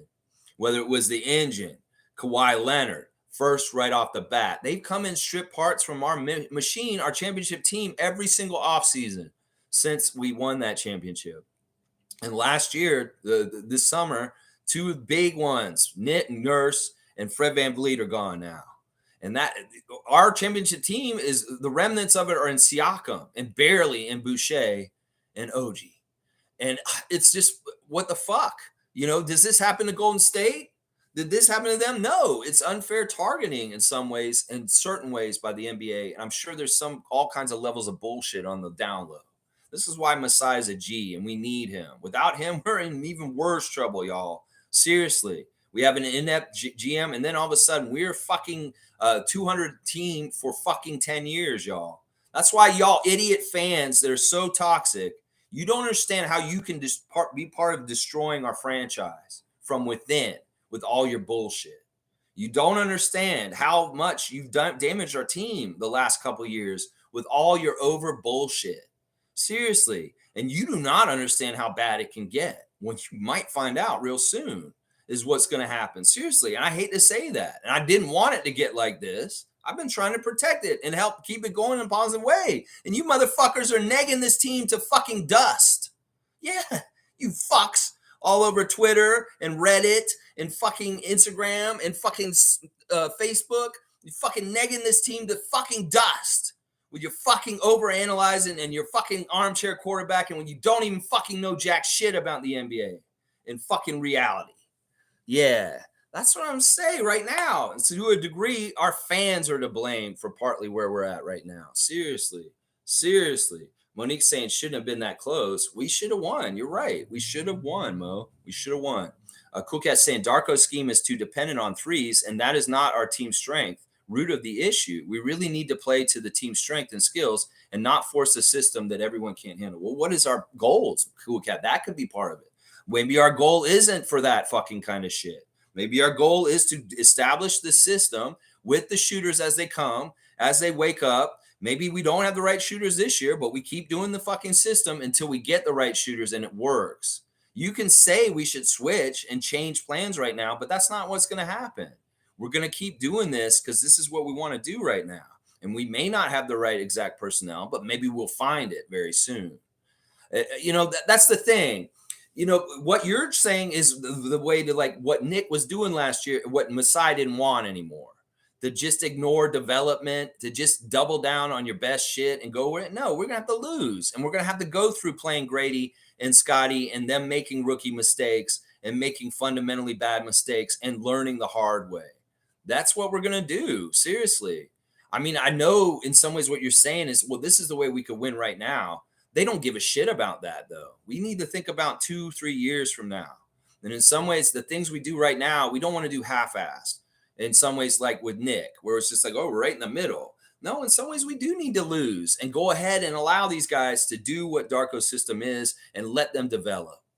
Let them develop. This is development time, baby, all around. And in some ways, what you're saying is more what Nick was doing last year. G's saying they went to the rim very easily. Once they found out they could attack the rim, they kept going at it. Please let Pascal post up and stop shooting so many threes. Well, the threes were great the other night. There wasn't no problem with shooting threes. It's just these motherfuckers, in some ways, this is true. We need real shooters. We need guys that are just buckets. You know, if you leave them open on the three-point line, they'll make the basket go through. I wish Gary is like this to an extent, but he's a streaker. And he's streaking on the wrong side of it right now. He's streaking on the wrong side of it. Gradey is a fantastic shooter. He's fundamentally good. He's going to be able to do this. It's just we need to get him to bulk up and grow and be older and more wise. And he's going to be wise quick. Trust me. He's already showing his wisdom comes very fast for him. You know, there's a lot to this. It's not a simple thing like where, oh, we can just do this and we're going to change things and we're going to be competitive against Milwaukee and Philly tomorrow and Thursday. No, it's not going to be like that. We're going to get routed and we're going to get our asses kicked by top level teams because they have their shit together. And in some ways they have more talent too. So it's just, that's how it is at this point. That's just how it is. Wayne's saying not totally upset. I'm glad the rockiness is happening now. The coach knows it, and that's reassuring. Let the young core figure it out and find out who to keep. We need a backup point guard for sure. Yeah. I wish they played Marquise. Like, activate him. You know, I didn't tell y'all this story, and I want to tell y'all now. This may be a little, like, pick-me-up kind of happy story. When I went to the Philly game the other day, I was watching before the game, and Marquise was out there. And he does this now. He did it last night, too. He takes trick shots before the game. You won't see it on TV, obviously, because it's when it's off TV. And one of the game, Philly, what he was doing was he was sitting on the bench, sitting on the very chair that he sits on while he's during the game, and he shot shots from sitting in his seat. He didn't get up on the goal. And the first one he shot, it hit the rim and bounced up like Kawhi's shot, but it didn't go in. But it was very close. That very second shot that Marquise Noel took, seated. He took a Luka Doncic seated shot from the bench. He nailed it. And then last night, before the Portland game, Marquise Noel spent about 10 minutes taking Steph Curry logo threes.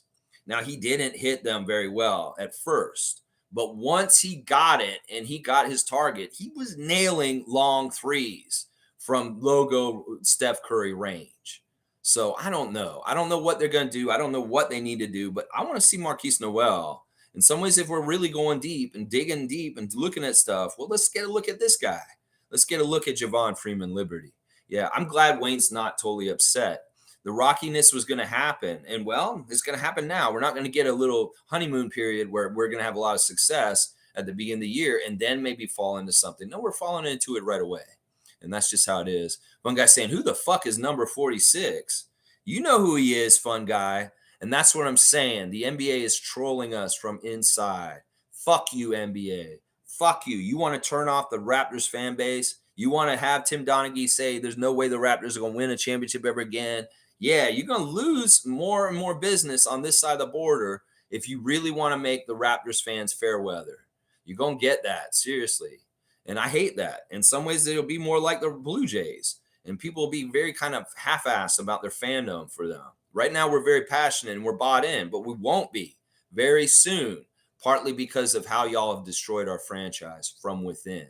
How the fuck are we supposed to compete and have a chance with y'all actively trying to fucking hurt us? I know y'all are. And that trolling of us very much shows it. Very, very much shows it. You don't know who 46 is, fun guy? Go look it up. You'll find out who he is. Nameless is saying, let's not fill this chat up, people. This man has already told us he doesn't want to even really do this today.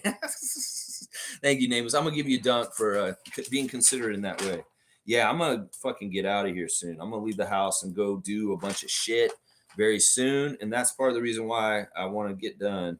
Where's Nameless? Nameless is on here. I want to give him a yeah. There's Nameless right there. You get a dunk for being considerate. Cool Cat saying, Lex, you're asking players to do things that Coach Darko does not want them to do.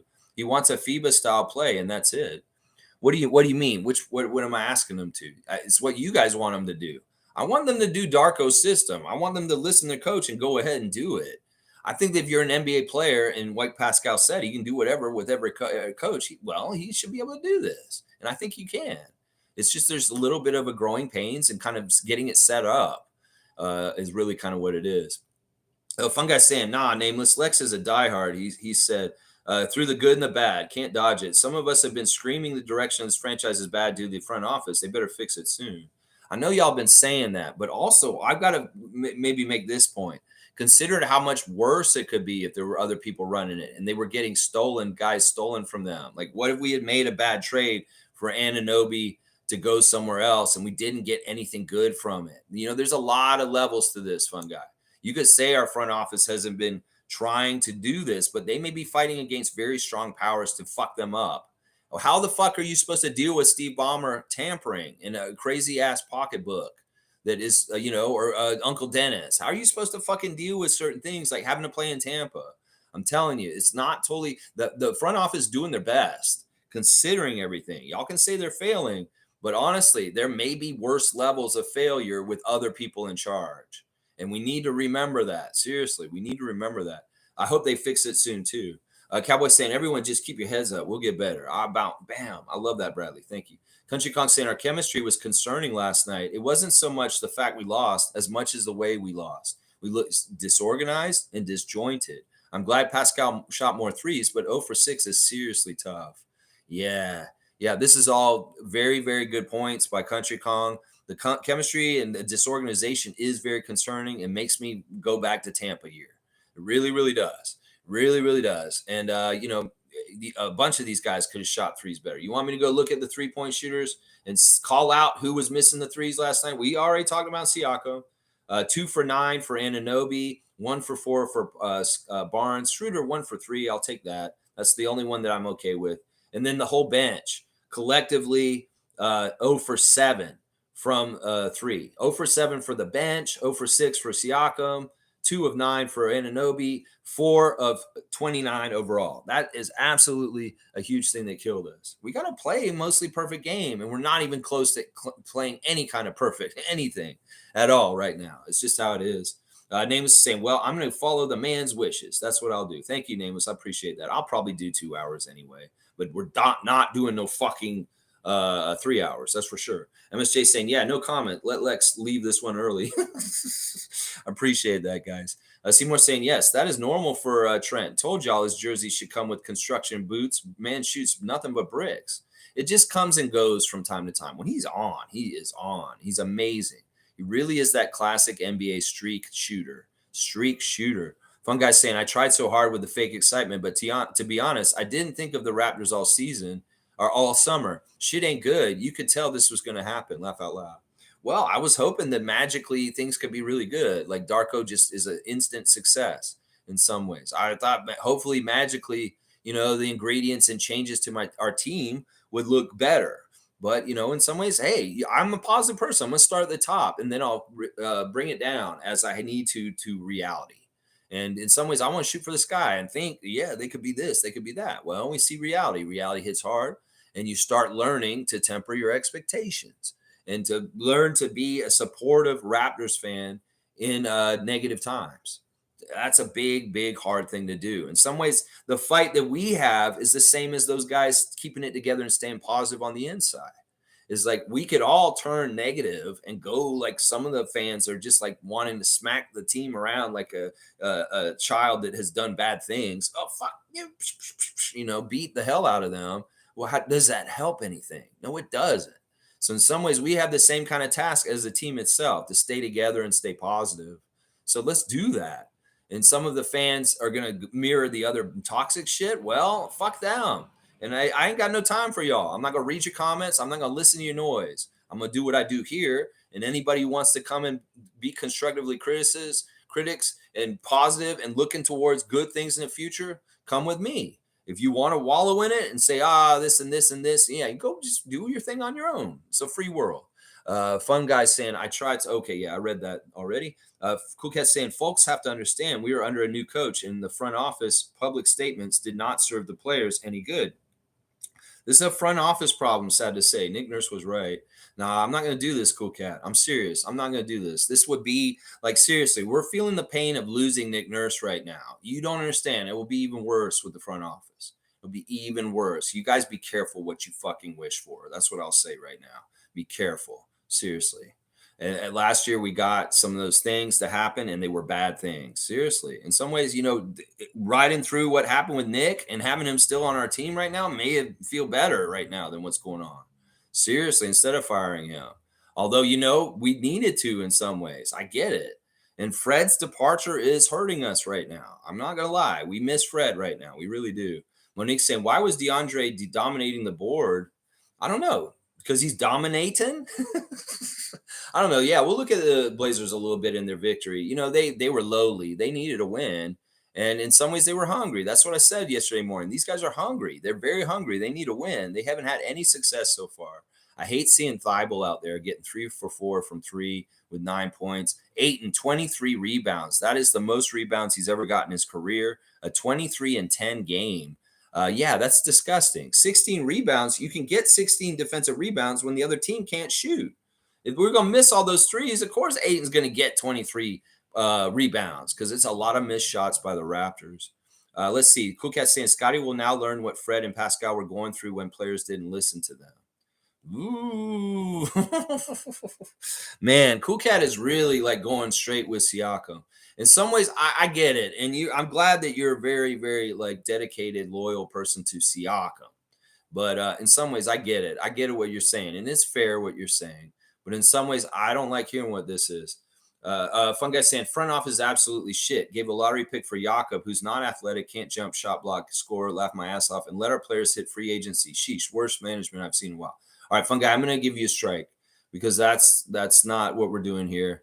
And you just get one. It's a warning strike. MSJ saying at Superfan, the greatest. I was wondering that too. Why did DeAndre dominate? Because we missed so much. We missed so many shots. He's the biggest guy on their side. He's their best rebounder. He's going to get a lot of rebounds. Carlos saying Raptors Nation in crisis. That's right. And in some ways, Raptors Freak Nation doesn't have to be. We can get our shit together and be fine. There's no reason for us to act like all the rest of them. We can be fine. I'm going to look at Gradey and say, I like our future. I'm going to see what Scottie's doing to change his game. And I'll be like, yeah, things are getting better. Yeah, Fiercey saying, Lex, cheer up, growing pains. Let's all hang in there. That's what I'm saying. I'm with Fiercey on this. I'm on Fiercey's side more than Fun Guy, Cool Cat, and other people are kind of like, the front office this, front office that. No, we're just hanging in there. Tom Duke saying, just saying I'm still here, but not even upset. But let's stay real, folks, and get over this huge hump. Yeah, there's a lot of work to do. In some ways, we've got the right kind of people to try and figure it out. But in some ways, I'm worried about some of our longstanding players. In some ways, I'm starting to feel like, yeah, we need to start building completely around Scott and get him some of the better help in certain ways. And a backup point guard on that list to sound real, real good. And maybe, more shooters, like you guys are saying. And maybe in some ways, this Vision 6-9 thing has to just stop. It just has to stop. We need to get a more complete kind of roster that has more shooters, more people that can really fucking make their shots when they're open. They're absolute dead eyes. Let's see. Fiercely saying, I'm adding Gradey to my list of players who do care to win. He definitely does. And he has dog in him. And the things he was doing on the court, if we had a little bit more of that in some of the vets, we'd be okay. It's like Gradey has some stuff in him that I know will translate to winning. He has a winning attitude. He has a winning kind of way about him. I can tell. In some ways, when the shots start falling for him in clutch big moments because he's comfortable and he's grown up, yeah, we're going to be in good shape then. We're going to be in good shape. Him and Scottie can be a very deadly duo. I get in flashes on them right now about what could be possible in the future. And it's really good. It's really, really good. So in some ways, we got to think about who's complementing those two guys and who's going to be sticking around and who we need to get to fill in the voids of what complements with them. Carlos saying this will force the front office to make a deal or pieces just don't fit. Yeah. I will get behind this at this point. Listen, there's no reason for us to downgrade or denigrate Masai and Bobby right now. They're doing the best they can with the hand that they have. And y'all don't even understand how difficult it is for them to manage this team within the NBA and it being so anti-Canada and the Raptors winning. They really don't want us to be a good team. They want us to be a bad team that everybody beats up on, just like the Grizzlies used to be. In some ways, there's forces in the NBA that would love for us to go extinct, just like the Grizzlies. And this is part of how they try and do it. And it could very well even be Ed Rogers as a part of it from the inside. So y'all need to realize there's so much against us, and that Masai and Bobby are for us, and they are some of our best people fighting for us. And that's why we need to, once again, just protect them blindly. Y'all, a lot of people are going to be critical of the front office right now. But in some ways, this isn't really their fault. This isn't really their fault. This is just the way the NBA is. And it's tough to just tread water and stay competitive and be okay in the NBA, because every team is working actively to get better and better at all times, just like you are. And if they have easier resources, they have the league helping them, and the league is actively not helping you, well, you tell me how fucking, seriously, you're going to judge their job on that. And they love that y'all are coming after them. Oh, that'll be the next piece. We got Nick out of there. The reason why the Raptors were so competitive the last couple of years, even when they shouldn't have been, might have been partly because of Nick's fanatical craziness. Well, that's what I'm saying. They got him out of there, and then people are like, yes, now the Raptors actually suck again. And that's what they're thinking right now. Well, they still want to get Masai out too. So you add to that noise to send him out just like Nick Nurse. Yeah, you're going to be fucking part of the problem too, is what I'm going to say. Yeah. Let's see. Kareem's saying, I don't want to talk about Malachi, but fuck it. 2 minutes into his check-in and Portland goes on a 9-0 scoring run. Where's Doughton? Yeah, some of it is like when the game turns into the tides and the bad things and stuff like that. I don't know. Maybe our bench has just sucked really, really bad since the year of the pandemic. The last year we had Mark and Serge. And pretty much since they left, our bench has been garbage, absolute garbage since we had to go to Tampa. And I believe that's right. Let's see. Country Kong saying, Lex, if our vets are going to play like this, is it too soon for us to focus on Scottie and Gradey? I really do feel like they're our future. We might need the season for them to learn Darko's system. Yeah, I'm totally pivoting this way. I mean, in some ways, listen, Siakam, OG, you guys are still here. You guys, I want one of you guys to stay here at least. But one of you probably needs to go very soon. Very soon. And I'm not talking about it mid-season. I'm talking about very soon. Like James Harden got traded last night. Well, one of these guys may need to go right now, very, very soon. So I know that I'm changing my tune from the other thing, but this is how you do it. You go by a game basis. You see what they need. In some ways, we may need to trade one of those two guys to get fleshed out more better players. I like what y'all are saying when you say that. And I'm not going to say which one of those two. It could be either one of them. But I think one of them should stay still. So there's not so much change. But one of them may need to go, because they're two of our best assets, and it's not fitting. It's not fitting in some ways. And in some ways, I'm also questioning their dog. I'm questioning their dog, just like Patrick Beverley was. Monique's saying, still here, Raptors for life. That's right. And I do want to start building around Gradey and Scottie now. I do. I've seen enough of Gradey right now to know that that's the path. That's the way to go. That's the way to go. A fun guy saying, laugh out loud, Tom. It's hard to predict the hump. This could be a years or decades of down for this franchise. Who the hell has that time to suffer for years? Laugh my ass off. I'd rather dip and live life and forget Raptors. Listen, some of y'all are going to do that, and I get that. And we'll remember you. We'll hold a vigil for you while we still stay here, the few of us. And that's fine. And you guys will be welcome back. I won't judge you for it. Once again, this is not easy. These times of periods for franchises are not easy for certain fans. And if you have a very busy life and you devote time and energy and money to the Raptors, in some ways you want to divert that time and energy and money to other places, I won't judge you for it. Honestly, in some ways, if the team is going to be half-assed, if the fans want to be half-assed about it, I can't get mad at y'all. And I still look and consider you guys really diehard good Raptors fans. It's just, I get it. The pain of going through it is not easy. Me, I'll do it. I'm going to do it. And I know Monique will be here with me too, at least. Probably Tom, but we'll see. Who knows? I won't expect it for sure from all you guys. And he's right. This could be for years. This could be for a long time compared to like what y'all think. And all you fucking idiot Johnny Newcomer Raptor fans that think you're so smart and fucking knew all you knew because of the fucking championship, you just started watching then. Yeah, fuck you guys, you assholes, with your dumbass expectations and criticisms and ways you think basketball teams are run. You're dumbasses and you piss me off. All right, let's keep going. Double Up is here. Good to see a new name. Always kind of a little suspicious when I see a new name on a morning like this. Let's see what he's saying. Siakam's game did not just drop off mysteriously. If he wanted, he could score 30 by halftime on the Blazers. He's quiet quitting. There's a difference. Tough times ahead. Keep the faith. All right, this is a positive statement for the most part and an interesting take.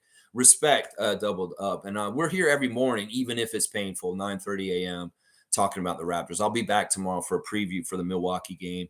I appreciate that. You know what? I wonder about this too. In some ways, this thought had occurred to me too. Is he quietly quitting right now? Because some of his body language outside of the game is very strange. And we know this guy has a certain level of like, he can go and do more in certain ways. I do feel like he's pulling punches. And in some ways, I don't feel like he's the only one. And that's why I'm saying maybe one of those two guys needs to go. Because I know OG does certain things on the defense for sure. But there's something weird about last night in particular, where these two guys kind of like, with so much y'all have done in y'all's careers and where you are in your careers, you should not be fucking homer into the bush right now. You really shouldn't. Because like Fred left, and it really is the elder statesmen top guys are Siakam and Anunoby. Scottie's not supposed to be the number one right now. He's not. He's not even supposed to be the number two to a degree. He could be the number two, and he actually is the number one right now, but he's not supposed to be. And that's why I'm kind of confused and upset with those two guys in particular, OG and Pascal, because we've seen OG show flashes last year of being able to take over offensively and be more that guy, New York City, and other places. And we also seen Siakam do the same thing, New York City. So, man, I hate that Double Up might be right. That in some ways, the body language and the vibes around Siakam are a little bit like Vince Carter quiet quitting. And I don't know. Don't ever admit it if you are Siakam. Just don't ever admit it. Just lie to us. If you are quiet quitting right now, don't ever let me find out. I'll just say that. G saying, Precious would have been helpful. Brogdon scored more than the entire bench. He is smart and steady. I would want him for sure. Yeah, I have to eat my words on Brogdon. I literally have to eat my words from last week on Brogdon right now and say, yeah, he's obviously a way better bench player than any of our bench players because he single-handedly outscored our bench last night. That's fucked up. That is really fucked up. Fiercely saying, I was talking trash about the dominating. Turns out he owned us with the rebounds. Yeah, let's not do this. We can't talk any trash right now. We have no room to talk. We ain't got nothing to back it up right now. We got to get that swagger back, that Kyle Lowry swagger again. Then we can talk trash again. So in some ways, that's part of the reason why people leave. They only want to talk trash and feel all badass and stuff like that. Well, if we don't have to back it up, then they'll take off because I'm a Warriors fan this year. I love the Warriors. Well, what the fuck? You turn your back on us. You can go cheer for other teams. I mean, I'm going to do it to an extent too.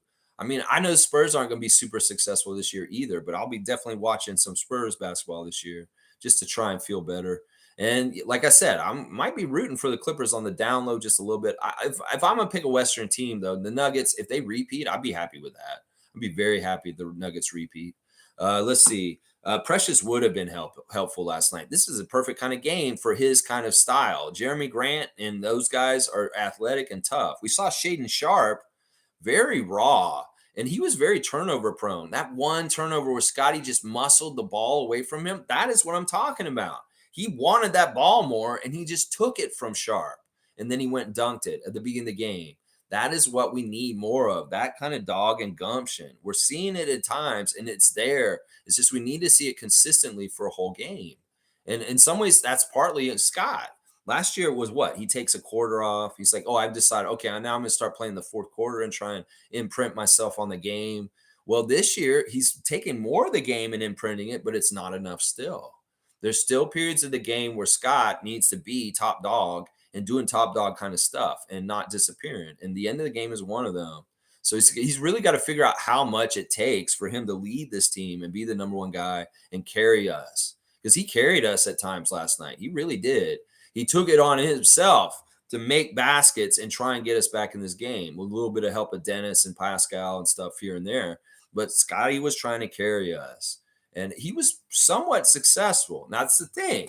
He's going to be failing at this for a while, but how long until he's successful at carrying our team and kicking so much ass as a top player in this league where he is winning games for us? That's part of the learning curve right now. Is with Scottie as the number one dominating guy for our team, he has to learn how to take over and when he has to do what and how much it takes and just all that. He's on that path. And I think he's going to figure out sooner than later. I hope. Oh, I hope to God he can figure out how to win games for us sooner than later. But that is a lot of what of our development is going to be right now is how quickly Scottie can learn how to take over and just be a dominator himself in a way that makes us win. And, there may be just a couple of parts of the equation that just need to be filled in. And then, boom, oh, there we go. Now this is actually adding up to winning. So it looks bad right now. And it seems like there's a wide disconnect between the Raptors being successful consistently going forward. And, yeah, there is. But there's going to be time to grow and figure it out. And Scottie learning more about what he can do with his powers on the court is a big part of it, is a big, big part of it. Yeah, let's see. Cool Cat sad to say. Okay, you're saying sad, not said. Okay, I got it. Hang on, let me see. Where is that?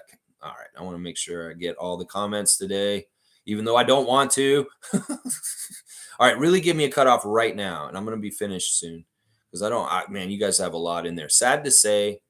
Okay, it is said. Said to say. Wait, that you said it twice, I think. Okay, hang on. Wow, this is way too much, guys. I'm gonna figure it out though. I may just say, guys, I'm cutting it off. I'm not gonna read the rest of your comments. So don't write anymore, definitely, because I'm not going to anymore.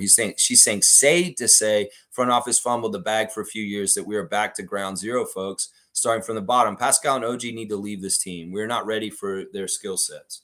They're not ready for their fucking skill sets where they should fucking be, Cool Cat. I'll be contrarian to you on this because you're annoying me today. Pascal and OG are not good enough for where they should be right now. They're not good enough for the money they want this year. So, listen, if the writing's on the wall and these guys need to go somewhere else because they're just not fucking showing up or playing the kind of way for winning basketball, so be it. But I'm going to say this right now. You can say the front office fumbled the bag, but you saying that is actually saying that they fumbled by investing in these guys and believing in them. So in some ways, they fumbled because they're not fucking showing up the way they're supposed to at this point in their career. So, I mean, there's perspectives to this. You can take the perspective and be anti-front office. I can take the perspective and be anti-Siakam and Anunoby and say that these guys are not doing what they should have done. In their development arc, Siakam has been the man for our team for how many years now? 2 or 3 years. This motherfucker should be doing more right now. I'm sorry. That's just the damn truth. And if you want to blame the front office for this, well, God forbid that they had believed in Siakam and Anunoby that they would be at a certain place in their careers right now, that they are not. And that investment was in them. So you could say that. You could say that too. Nameless is saying, of course I wanted Brogdon and Ayton. Always did. I didn't want either one of them, and I still don't. Fun guy saying Siakam should be gone 100%, like tomorrow, ASAP. Time to move on and trade Jakob and some bench as well. Well, no, we're not trading Jakob. We got a center. We need the center. Once again, y'all, we got to figure out which pieces are the smart ones to get out. And some of them are not smart to get out. And Jakob is not one of them. We need him. We have no centers. We need centers. So we really do need the centers. So Fun guy saying, obviously trade Gary too. And I'm open to a Dennis trade. An overhaul needs to happen now. Worst half-court offensive team. You're overreacting, Fun guy. Listen, Fun guy. If you want to go fuck off and not watch the team for a while, and I mean, you can come in and say hi to us, but yeah, you're overreacting. And I'm not going to listen to what you're saying on any of that because that's way overreacting. You make minor adjustments, small adjustments here and there. We send one of those guys out. We don't send both of them.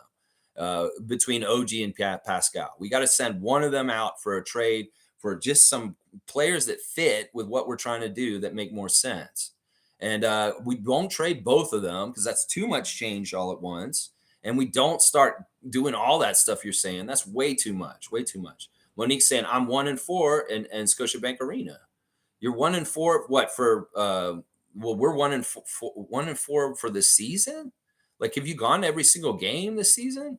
I've been. I'm actually 2-1. I'm 2-1 because I was there at Washington and Carnes Typins, and then I was at Philly. So I'm 2-1 right now. You're 1-4. Okay. Well, two of mine were preseason. Randolph saying, blessings, beloved Raptor Freaks, most informative gang. Lex, our team has not been blown out yet. They're always in these games. All those teams are together. Yeah. Yeah. I thank you for the voice of reason, Randolph. And I'll go with you on that. I'll go with you on that. And I'm going to give you a dunk because of that too. I like that. Cool Cat saying MLSE needs to drop their prices. Winning is not our goal. Developing talent is the goal. Flynn getting lots of minutes, even though we have other players that could have come in and got the win. Yeah, I don't know if anybody was going to add up to the win. I mean, it's real easy to like second guess different things. Listen, yeah, I'd like them to drop their prices too. I'm with you on that. I mean, I'm with you on all that. I'm saying like that. Winning is not going to be our goal this year, guys. It shouldn't be. And anybody who's all about just winning, yeah, you're going to want to get out of the car.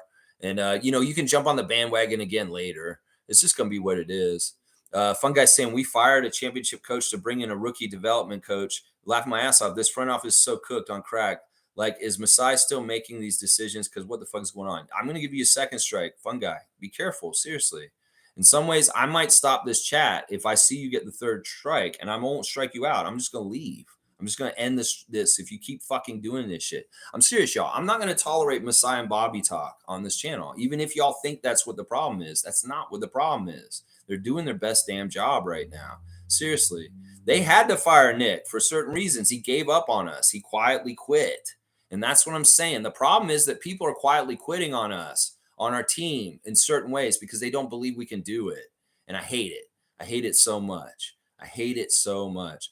Cool Cat saying Blazers took out their young guys and put in their vets to win the game. What did we do? Nothing. Keep the same rotations instead of going with the group can win. I can get behind this, Cool Cat.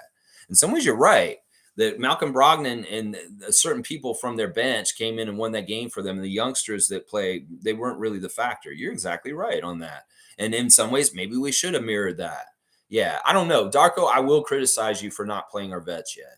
I think you need to give them a little bit of touch of the water, even just to get them out there. In some ways, they're not useful if you just leave them dusty on the bench. Seriously, you need to get them integrated to a degree. There needs to be a little bit of balance here. At least Otto Porter needs to get in there for the fans and the shit that they're saying about him. Cool Cat saying, please free Pascal, free OG. They're not respected anymore. See, Cool Cat, in some ways, I'm going to give you a strike in some ways because I can tell you're not totally with the Raptors in some ways. And I get it. And I hate that because I know you go to a lot of games and you've been a diehard Raptor freak with us. But you're not with us right now in some ways when you go that heavy on superstars. You're a players fan. I get it. And in some ways, we're not. We're team fans. And we're Raptors fans. You want to be a Siakam fan, that's fine. But don't do it to the detriment of our team, is what I'm saying. And in some ways, you're saying they're not respected anymore. Well, who the fuck is going to respect what they're doing on the court right now? Why am I supposed to respect Siakam right now? Tell me why I'm supposed to respect him right now. I do. I actually do respect him, and I'm giving him very huge benefit of the doubt.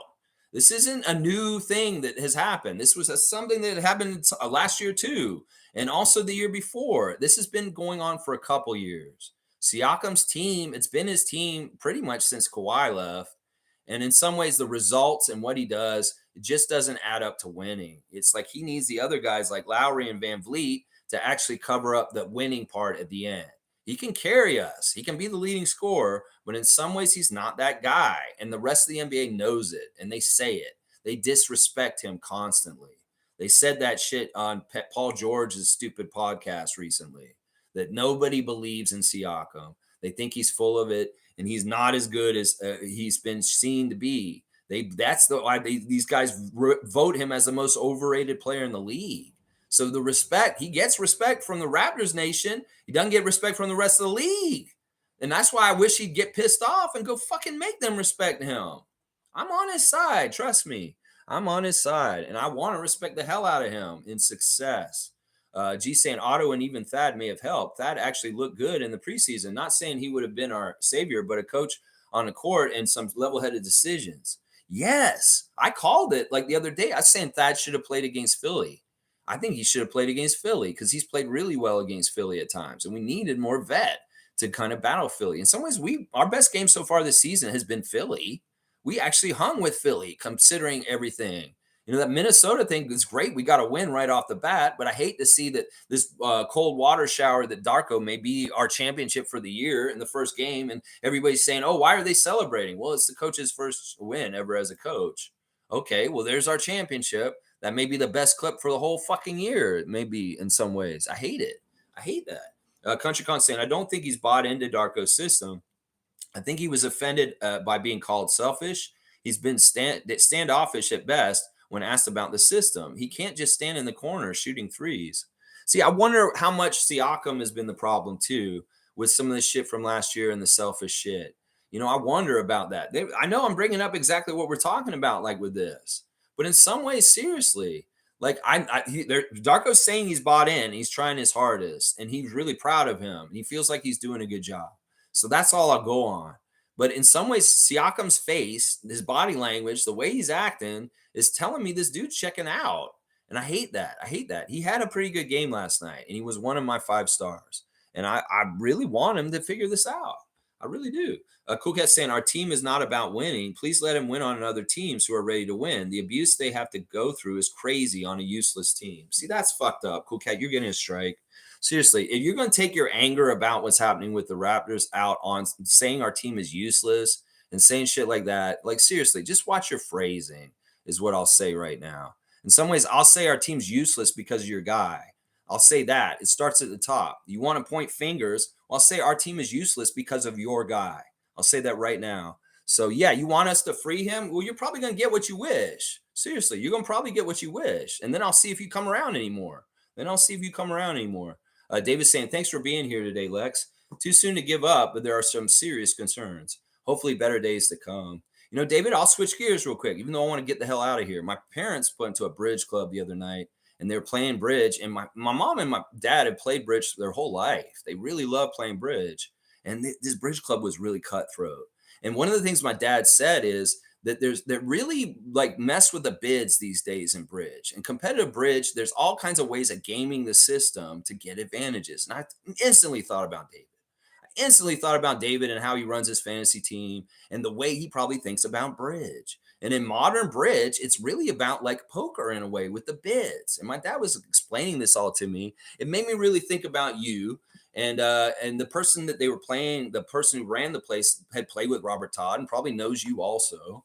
And in Atlanta, I don't know if you know who you know in Atlanta, but they may be some of you know. But it made me think more about gaming the system, getting advantages like referees, like home court, like the second night of a back-to-back, and really, really gaming those kind of things in some ways. Like I think that it would be smart if Darko played the vets more. I really do. I think there's a little bit of a balance or something like that. And I think that y'all's criticism of him not playing vets at the end of the game last night is smart. I think it is exactly right. But yeah, David, thank you for your comment and appreciate you, bro. And we've been talking a lot of bridge lately. In some ways, I want to talk to you, just you and me, off the chat at some point. Cool Cat saying, just get a lot of young guys and just watch the development for 5 years. We're in a rebuild. Fans use our development years to understand Darko's system. Yeah, I'm okay with that comment. You're okay with that. I don't know if I want to do a total rebuild. I don't want to tear it completely down. I want to keep some of the main pillars of this house up. It's just we need to get some key guys out to get better role players that for what we need in some ways. There's a fit problem here. There is a fit problem. I'm willing to say that. Smooth saying, I'm surprised at how disjointed this team looks. The only 2 players that have showed up are Dennis and Scottie Barnes. They are the ones that look the most professional. Although Scottie isn't totally clean. He isn't really totally disciplined. And there is some disjointedness about his game. But Dennis, in some ways, I'll agree with you on this. He's been really professional. He's trying. And in some ways, it's hard for him because he's so new and he doesn't really know the other guys for him to put an impact on the game like he would for Team Germany. But I see the signs of him trying to do this, and I commend him and appreciate him for it. I really do. Troy Henry saying, I'm so fucking disappointed in this team right now. If they can't beat this team last night with their best players playing last night, who other can they beat? It's going to be a long season, Troy. I love you, man. I hope you'll stick with us. But if you don't, I understand. Summer Lowe saying, what's the point of the in-season tournament for the team as a reward? Money.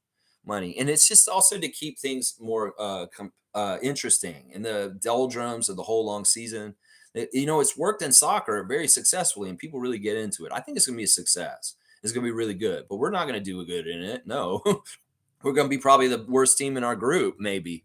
If we can at least, that's what we do. We temper our new ideas of success. Well, can we not be the worst team in our group C? Maybe we can be better than Brooklyn or Orlando. I don't know. Maybe we can, but I'm giving up on trying to win the in-season tournament and even like trying to compete with Boston. In some ways, I don't think we're going to compete very well with them this year. We're going to have to see. Tempering and lowering my expectations, that's for sure. Let's see. Trevor's saying Raptors players is very skilled when the 3-point shots are not dropping. They need to play from inside and use the backboard. Yeah, that's what they were kind of saying after the game, I'll bet, on Raptors tonight, is go inside if you're having so much trouble outside, for sure. Smooth saying Summer Low, winning team gets $500,000. Yeah, they get money.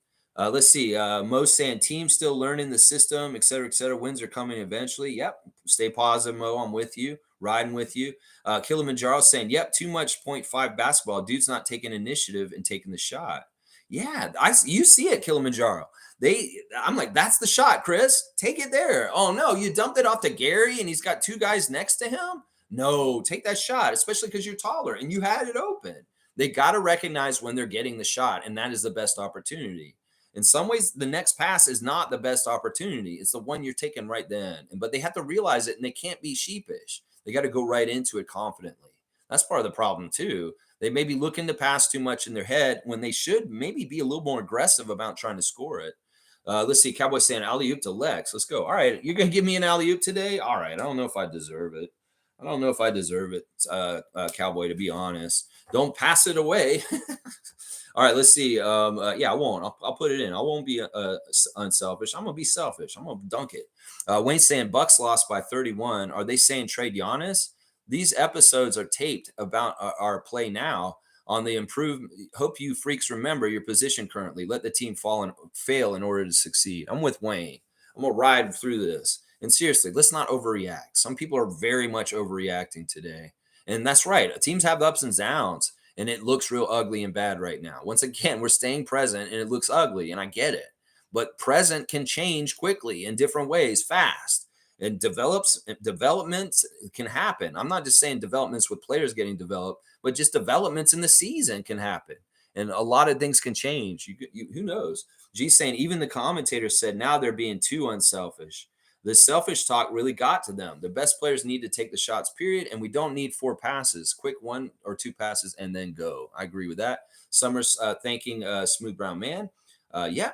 G saying that's why this selfish talk last year didn't make sense to me. Every 1 or 3 options take the most shots on our players weren't even the top 15 for shot attempts. Tatum and Brown were top 7 in attempts. I think it's really just the isolation play was selfish. That's what they meant. In some ways that you pass around, you want to get it to the right little baskets at the end. And that was Siakam, Scottie, Fred back then, and now OG this year. We want it to land, and those guys take more shots at the end. I don't know. They're counting minutes. They're counting shots. They keep track of this kind of stuff on the bench. It's this quick as Pat Delaney saying, hey, guys, you should feed OG more. He's only got 5 shots today. Or, Siakam's only got 8 shots. You guys need to go look for him and find him. In some ways, it's about the point guard being concerted and finding people. And Dennis is really learning this. In some ways, we lost our coach and our point guard, and they had a lot to them that helped run this team. And in some ways, Dennis is completely new. He's going to be good, and he's going to find these guys and get it better and better. In fact, he's already broken records for how many assists he has as a Raptor in his first couple games. He's on a list with like Mark Jackson and Ross Strickland. And those guys are 2 of the best passers in the history of the NBA. So it's like Dennis is a point guard, but it's also there's a learning curve and some time to get adjusted because he's so new. And things could get a lot better in that regard as Dennis feels more and more comfortable and has better connections with the guys. We saw a great connection with Jakob yesterday. So it's there. It's going to come. Randolph saying, Lex, this will take time. We're told this by the coach. The season just began, and they're getting a good feel of the players they're playing. Yeah, that's all fair and exactly right. Cool Cat saying, sad to say all the youngins that were fighting with the young vets, when they were playing, they were trying to teach them what they were taught from Lowry will now experience the torture and pain. Laugh out loud. See, she's gleefully kind of like, I don't know. In some ways, I feel like you're anti-Scottie. And I don't want you to be anti-Scottie. If there's a side of you that is anti-Scottie, let's not show that. Let's really not show that. Because in some ways, okay, I get it. You're a Siakam lady. And if you're going to go with him, you're going to go with him wherever he goes. I get it. And it is what it is. But that's not nice in some ways. Scott's young. In some ways, he's gonna make dumb mistakes, and his ego may make him make errors in some of the decisions, the way he acts as a youngster. Sure, but like everybody, they got to grow up and learn from their mistakes. And in some ways, Scottie is showing a humbleness to be able to understand where his mistakes might be. I don't think he has blind spots about being real about himself. It's just about him gaining the knowledge and really becoming a new person as time goes on. And in some ways, yeah, you could say that and this and that. But in some ways, this is a problem around the NBA. This isn't just with us. This is happening on most teams right now. There's a stupid divide between the old and the new. And some of the new just think they don't need to listen to the old, and it's dumb. And in some ways, yeah, you're right. In some ways, they get what they get. If it happens to them later in their career, they'll understand it too. It tells me that young players coming in are just not prepared for the NBA in the right way. It may be mentally, it may be because they're soft, it may be because they've been coddled. It could be a lot of things. And in some ways, Scott has some of those things happen to him, but it shouldn't matter. He can be overpowering and badass and dominant no matter what. I don't know. We're gonna have to see. Carlos saying, you know what, fellow freaks, this is the best time to have this slump, and it makes sense, right? Right. New system, new coach, a proper system integration needs time. We'll be okay. You go, Carlo JS. You're getting a dump for this is exactly right. This is exactly right. And this is good that it's happening right off the bat. Instead of like we go all season and then some of these issues rise up all of a sudden at the worst time. So in some ways we need to head our problems off at the pass right away. Let's see. Cool Cat saying Fred VanVleet's statements are also ringing through. Time to rebuild and choose quality young players. Yeah. This is a tough day. Carlos saying we don't need to second guess the decisions we have made. Fred needed to go and Nick needed to go. Starting fresh isn't easy. Carlo, you're getting another one. You're starting to heat up because I'm totally with you. We can't woulda, coulda, shoulda the past. We can't change things. Things have happened. We go forward and we make the best of what's going to happen going forward. Smooth saying Toronto really needs to take a realistic view of the roster and make basketball decisions. Respectfully, the front office takes an unrealistic view of these guys. I was drinking the Kool-Aid, but yesterday was awful. Well, I mean, it is what it is. And in some ways, we just shat the bed in a really bad game and it looks really bad. And that's what's most fresh in our heads. We could have a really badass game and win one of the next two games, and we could all totally feel totally different. This is what it is, the NBA season. We shouldn't get up, and two down. Like, seriously, if we beat Milwaukee tomorrow night, y'all are going to be totally different on Thursday morning. You seriously will. You'll be like, whoa, and be like, yeah, that's how this shit happens. Like, seriously, what if we do beat Milwaukee tomorrow night? And all of a sudden, holy crap, we just beat the favorite team in the East now. We go from that to that. Seriously, it's a roller coaster ride. And don't go all the way up and down with it. Seriously. Then was saying, bro, I was just about to say, it's like the Goonies. That's right. It is like the Goonies, the treasure map. Carlos saying it's smooth. Yeah, it's a tough right now. But remember, their vision got us a chip. And we just have to trust that vision again. That's right. That's right. They're the best architects to do this. Masai and Bobby are sneaky, and they're going to get it done. I believe in them. Cool Cat saying we have to release our former knowledge of Raptors winning ways and just go through the rebuilding process. I just hope Scottie does not get fed up and want out like other previous star players. Well, this is what some people want down south. This is part of the reason why they're trying to destroy us, because they would like Scottie to not want to stay here when the opportunities for him to leave happen. They know how good he is. And this is part of the reason why I'm trying to safeguard and protect things. In some ways, I don't know what Scott will think. If like he's losing a lot, but he is the man, he gets to do everything he wants. Now, what if he starts winning at some point and then things get good again and everything's fine? That's what we need to happen.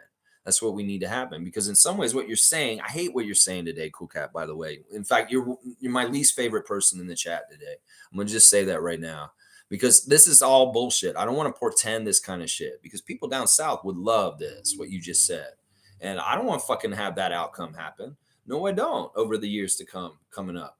Fun guy saying, when you look at our schedule, we're talking like 1-7 start or much worse. Laughing my ass off. We're done. Yeah. Fun guy, you saw that. See, they're trolling us from inside. You seen what that is.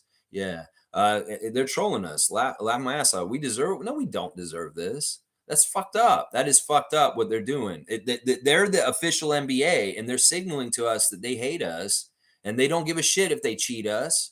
They don't give a shit if they insult us. They don't give a shit if, whoever the fuck hates the Raptors, obviously, that they're going to put that number there. And then the other thing is, look, they did it right away. They cheated us out of a win on Friday night. We should have probably won on our own. But they admitted that they got it wrong, and they don't give a shit, and nobody cares. Oh yeah, they put it on ESPN. We robbed the Raptors on Friday night. Yeah, are you gonna do anything about it? No. It's just apathy. It's really kind of like being shitty to like a minority in real life with the cops. I heard this horrible story where this young man left his house in Louisiana, and he was ran over by a police officer an hour after he left the house. And they just hid him. They just put him in the woods or something, got rid of the body. The cops covered up the murder of that young man by the police. And, that's what I'm saying. And now, well, who cares? It's just a young kid, a young black kid. Who cares? See, is that what it is? Like with us? Who cares? It's the Raptors. They can have injustices done to them and stuff like that. In some ways, that's what it's kind of like. In some ways, you can see inequality in the NBA through the way the NBA treats the different teams. And you can apply it to society and understand how it works.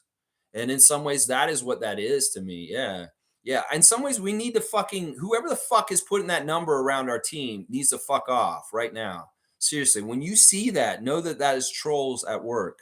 Seriously. Kareem saying, to know someone else took the lead role for this team, to see point production drop, all in a losing manner, Pascal must feel demoralized. I hope his mentality remains above water.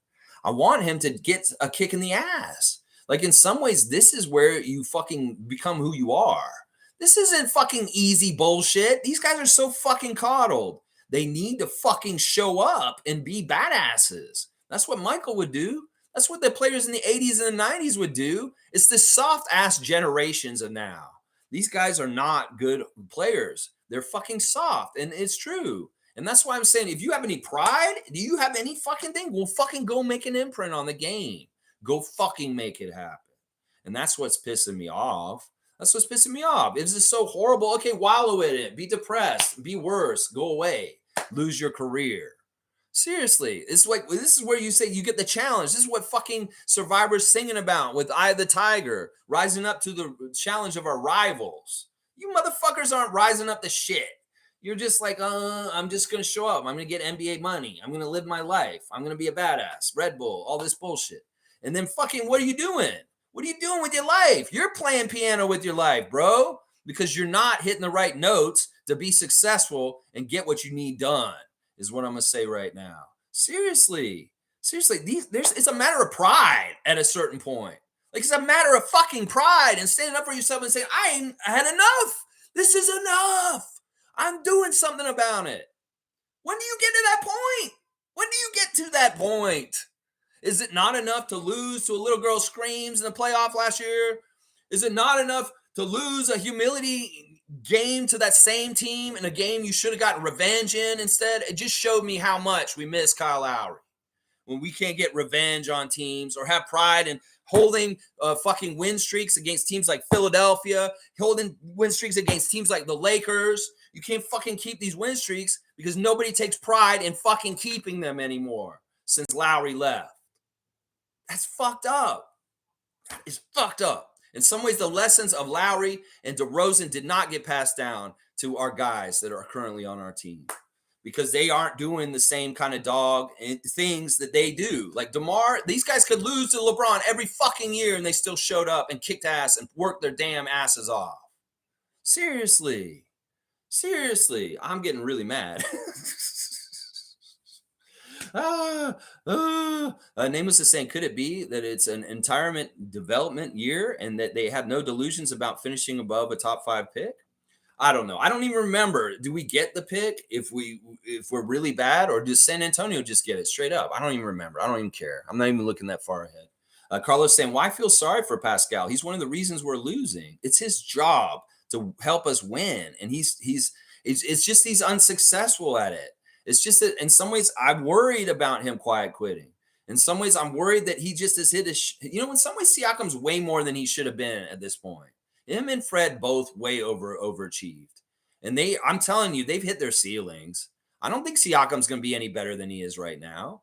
I really don't. I think that you'd be crazy if you think Siakam's going to a new level with his game. No, I think he's exactly peaked out.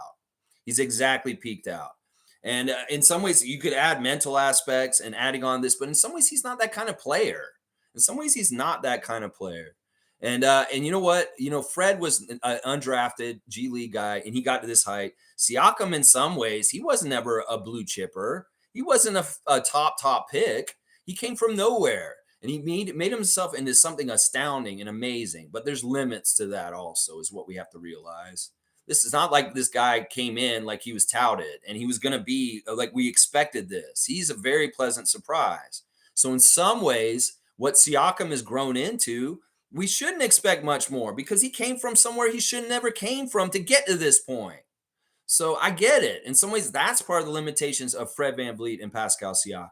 They came from places they never should have gotten to this point.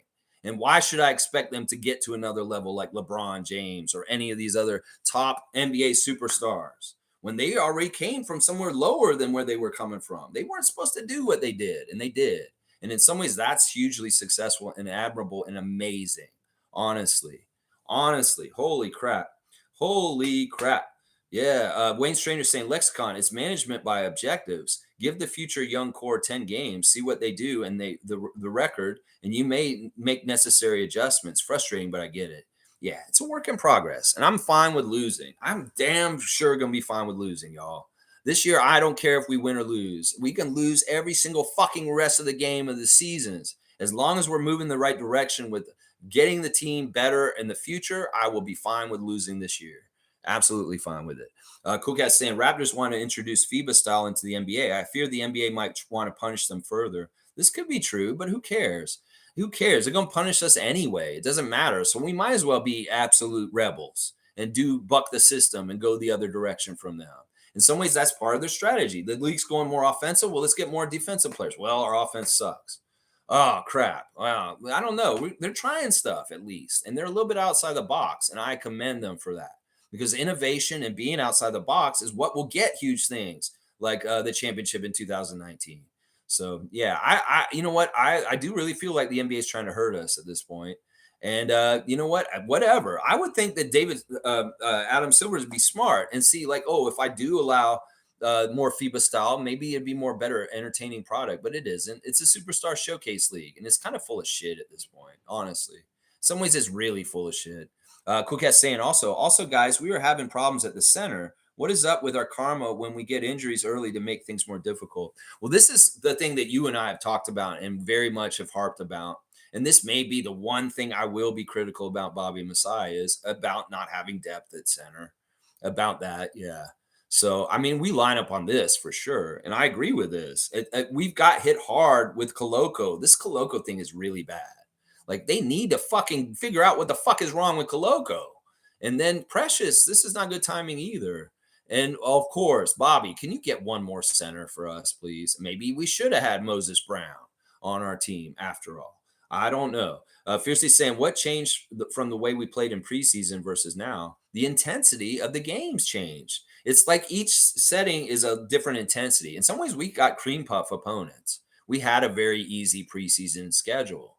In some ways, I thought that Sacramento game was going to be the hardest one because you see what they're doing. But does Sacramento care about winning that game in Vancouver? No, they didn't. They wanted the Canadian team to win and Canada to help expand business in the western part of Canada in Vancouver. So it doesn't look good when the Kings come up and beat us. I told y'all, this is very calculated. And in some ways, you see the Kings in their regular season mode now. De'Aaron Fox playing hurt. He's going to be out for a while now because he wanted to beat the Lakers so bad. That's something right there. That's something I want more of on my team. De'Aaron Fox kind of stuff like that. And I'm just saying, so there's a switch. The regular season changes from the preseason. Preseason, in some ways, that's why they said we can't judge anything by the preseason because it's different. It's levels. Just like there's a level when you get in the playoffs. And then each round after that, the intensity ramps up. And the intensity in the regular season is more than the preseason. So Country Con saying, I think our pick is top 6 protected. Part of me wants to see what Gradey and Scottie could be in the future while letting them learn Darko's system. The games could be more fun to watch than last night. All right, clarify for me, and then I'm going to really show how dumb I am right now. You're saying if we finish so bad and we're in the top 6 picks, we keep our pick, or they get it. So if we are better, they're going to get our pick. So if we do tank, or we're not bad this year, not that we're tanking, we're just bad. Does that mean we'll keep our pick more likely if it's in the top 6? Please just clarify that. And I know I don't want y'all to comment anymore, and I am going to do 3 hours apparently. It does look like that. Carlos saying playing real NBA lineups. Yeah, part of it, that is it. Cool Cat saying preseason is just gym run. It's not real NBA games. Yeah, that's totally true. Kareem saying I'm an in-season tournament. Laugh out loud. Play all of our bench players. Let them catch up to speed. Country Con saying the thing with offense is passing is great, but at some point in the 24 seconds, an advantage must be identified, gained, maintained, and ultimately taken advantage of, or else we're just playing catch. This is really true. And this is where we're going to get better. And what Country Kong's saying is the reads and understanding where the mismatches are coming in the split second and taking those advantages and successfully getting them done. That is a big part of it right there. And that is where we're going to improve right there, Country Kong. You just described it right there. We got to read the reads and make the right decisions in the split second to get the best baskets. Kareem saying what he said. Yeah, I totally agree with both you guys. Carlos saying if we troubleshoot the system analytically, we lose the second half in all the games we lost. Yeah, that's adjustments during the halftime. In some ways, this is the problem. We have to learn our system and learn it. And that's the whole thing we're concentrating on. Forget about trying to figure out adjustments in the game to try and fix things. We're just trying to figure out the basics of what we're trying to do. So in some ways, the adjustment game is going to be lost by our team. And that may be one of the things we need to add later when we're getting closer to winning again. Double Up saying, important to remember, Darko's Memphis Grizzlies were last in half-court offense with a core of Ja Morant, Desmond Bane, and JJJ. Lackluster offense just might be his calling card. Well, it's Taylor Jenkins' team. And I mean, you could say it's Darko, but in some ways, that's not totally fair. That's not totally fair because he's not the head coach. I don't know. The half-court stats from last year for Grizzlies were that bad. I didn't pay that close attention to them. Interesting facts there, Doubled Up. But once again, remember, that's Coach Jenkins. And I don't know how much totally that is. You can put that on Darko. Carlos saying at this point, it has to be mental, right? You have good pieces in Pascal, OG, but they lose the ability to score in the fourth. I don't know what it is. Did these guys get really good at kind of half-assing games to lose so that they got their coach fired last year? I don't know. Maybe they want to continue being half-assing games because some of that feels like that. Neil's here. Good. Let's see. Blackhawk saying, give Koloko some Buckleys and get him on the court. We need help. Yeah, I'm with that. I'm going to give you a dunk for that positive take. Let's get him some Buckleys and get him out there. Whatever he needs, like get him some sort of like lung cleanser or something like that. I don't know what he needs. He needs something. We need his respiratory issue to go away. Infamous saying, salute, fam. I was upset, but Darko said this is part of the process. We will be better in the second half. One of the things that's encouraging is we have not been blown out in any game so far. I agree with that. I'm going to get behind all that. I can get behind that. I love what you're saying, Infamous. All right, I don't bites here. We got Philly fan with us. Be gentle. Let's just put it that way. A Raptor Freak. I know it's only been a few games, but Nick Nurse is the best coach in basketball right now. You guys are getting like what we had. Seriously, this dude is a good coach. He really, really is. His intensity gets a lot out of his players. And I'm sure that that's what Philly fans feeling right now is a change from Rivers to Nurse. You see a difference with how these guys are prepared and up for the game. In some ways, we're seeing the lack of it in his absence right now. Well, you can go ahead and say he's the best, but he's not. Eric Spoelstra is the best coach in basketball right now. But Nick Nurse is one of the best, for sure. He is up there. Cool Cat saying Rodgers is very happy. His goal will prevail. Don't want to say too much further. See, you make me sound like you are an insider. And in some ways, Cool Cat, I wonder if you're actually related to Siakam. I've actually thought that may be why you're at so many games and also part of the reason why you're so diehard for him. Are you in any way connected to him, whether it's family or just in general, like you have a connection to him? Because in some ways, I feel like you're an insider to a degree. Maybe you're just a diehard super fan of his. But for some reason, I get that feeling. Yeah, and whatever you have to say, well, why wouldn't you share it with the Raptor Freak family? That's what I'm saying. Some reasons I'm really worried about you and what you're doing with us. I know that things with Siakam seem like they're going south right now, but I'm still trying to pull it out of the death plunge and get this back right in the right place with us and him. It's just I'm crying out to him to make this difference himself and make his own destiny himself. If he doesn't want to make that destiny with us, well, so be it. And he can continue to do what he's doing. But if he wants to make it with us, he needs to do something and make it happen with us, because otherwise it will be something else. And you're saying Rogers is very happy. I hate that. I'm going to give you a second strike. I'm going to give you a second strike. But like I said, both you and Fun Guy, if I'm going to see a third strike, I'm going to cut the stream off. I won't strike you guys out. But yeah, I don't like that. I don't like you saying Rogers is happy and that you know something about what's happening. Yeah, see, you should share that with us. Seriously, if you're really with us and you see Monique, you see myself, you see all of us, Trevor J, sharing information like crazy all the time. If you know something, you should tell us, because we're supposed to be family, right? And if this is some sort of weird, like, all right, Siakam's not going to be a part of y'all's future, I'm divorcing myself from you guys. I don't want that to happen. In some ways, I get it. You're a team first person. I mean, we're a team first people, and you're a player first person. Country Kong saying, I think we play better on the road. It's been like that since Lowry years. Pat Bev thinks we got no dogs, but we got road dogs. Tomorrow's game will be tough, but I think we'll find a way to win in Philly. Yeah, I'm not feeling optimistic about any of that, and I do not think we're road warriors anymore. Seriously, I do not think we're going to have better times on the road. If we do, that'd be great. And if you're right, I'll be so happy. But I'm not predicting that. There's nothing that tells us that we're road warriors this year. Nothing has said that yet. We've won one game, and it was at home. And we've only had one road game. And we lost that one humiliatingly in a really stupid way. If we win either Milwaukee or Philadelphia, like I said, we're going to have a whole different kind of feeling around this team all of a sudden. People will be saying all kinds of crazy shit. Peace Shooter 43 saying, yep, I just realized that this 0.5 offense is made for Scottie and Gradey. Everyone else is playing catch up. And if they can't keep up with this offense, they're gone by the deadline or next year. Yeah, that's probably very true. 2 or 3 years, we'll have players that will be able to execute this play style to the fullest. There you go. I like the optimism from Peace Shooter 43. I really do. I like the optimism here. We'll just have to figure it out. In some ways, if you can play a 0.5 or a 1 second offense, can we make it a 1 second offense, Darko? Maybe just give them a chance to kind of comprehend and do it. I don't know. The really quick stuff is not working for the double team stuff that y'all are saying. I'll agree with that stuff. I think that's right, what G and Cool Cat were saying about possibly drawing the double team to get the easier shots. I will agree with that. Blackhawk saying the anti-Raptors fans are just trying to get Raptors moved to the U.S. We aren't going to have a repeat of Vancouver here. I'm with the Raptors all the way.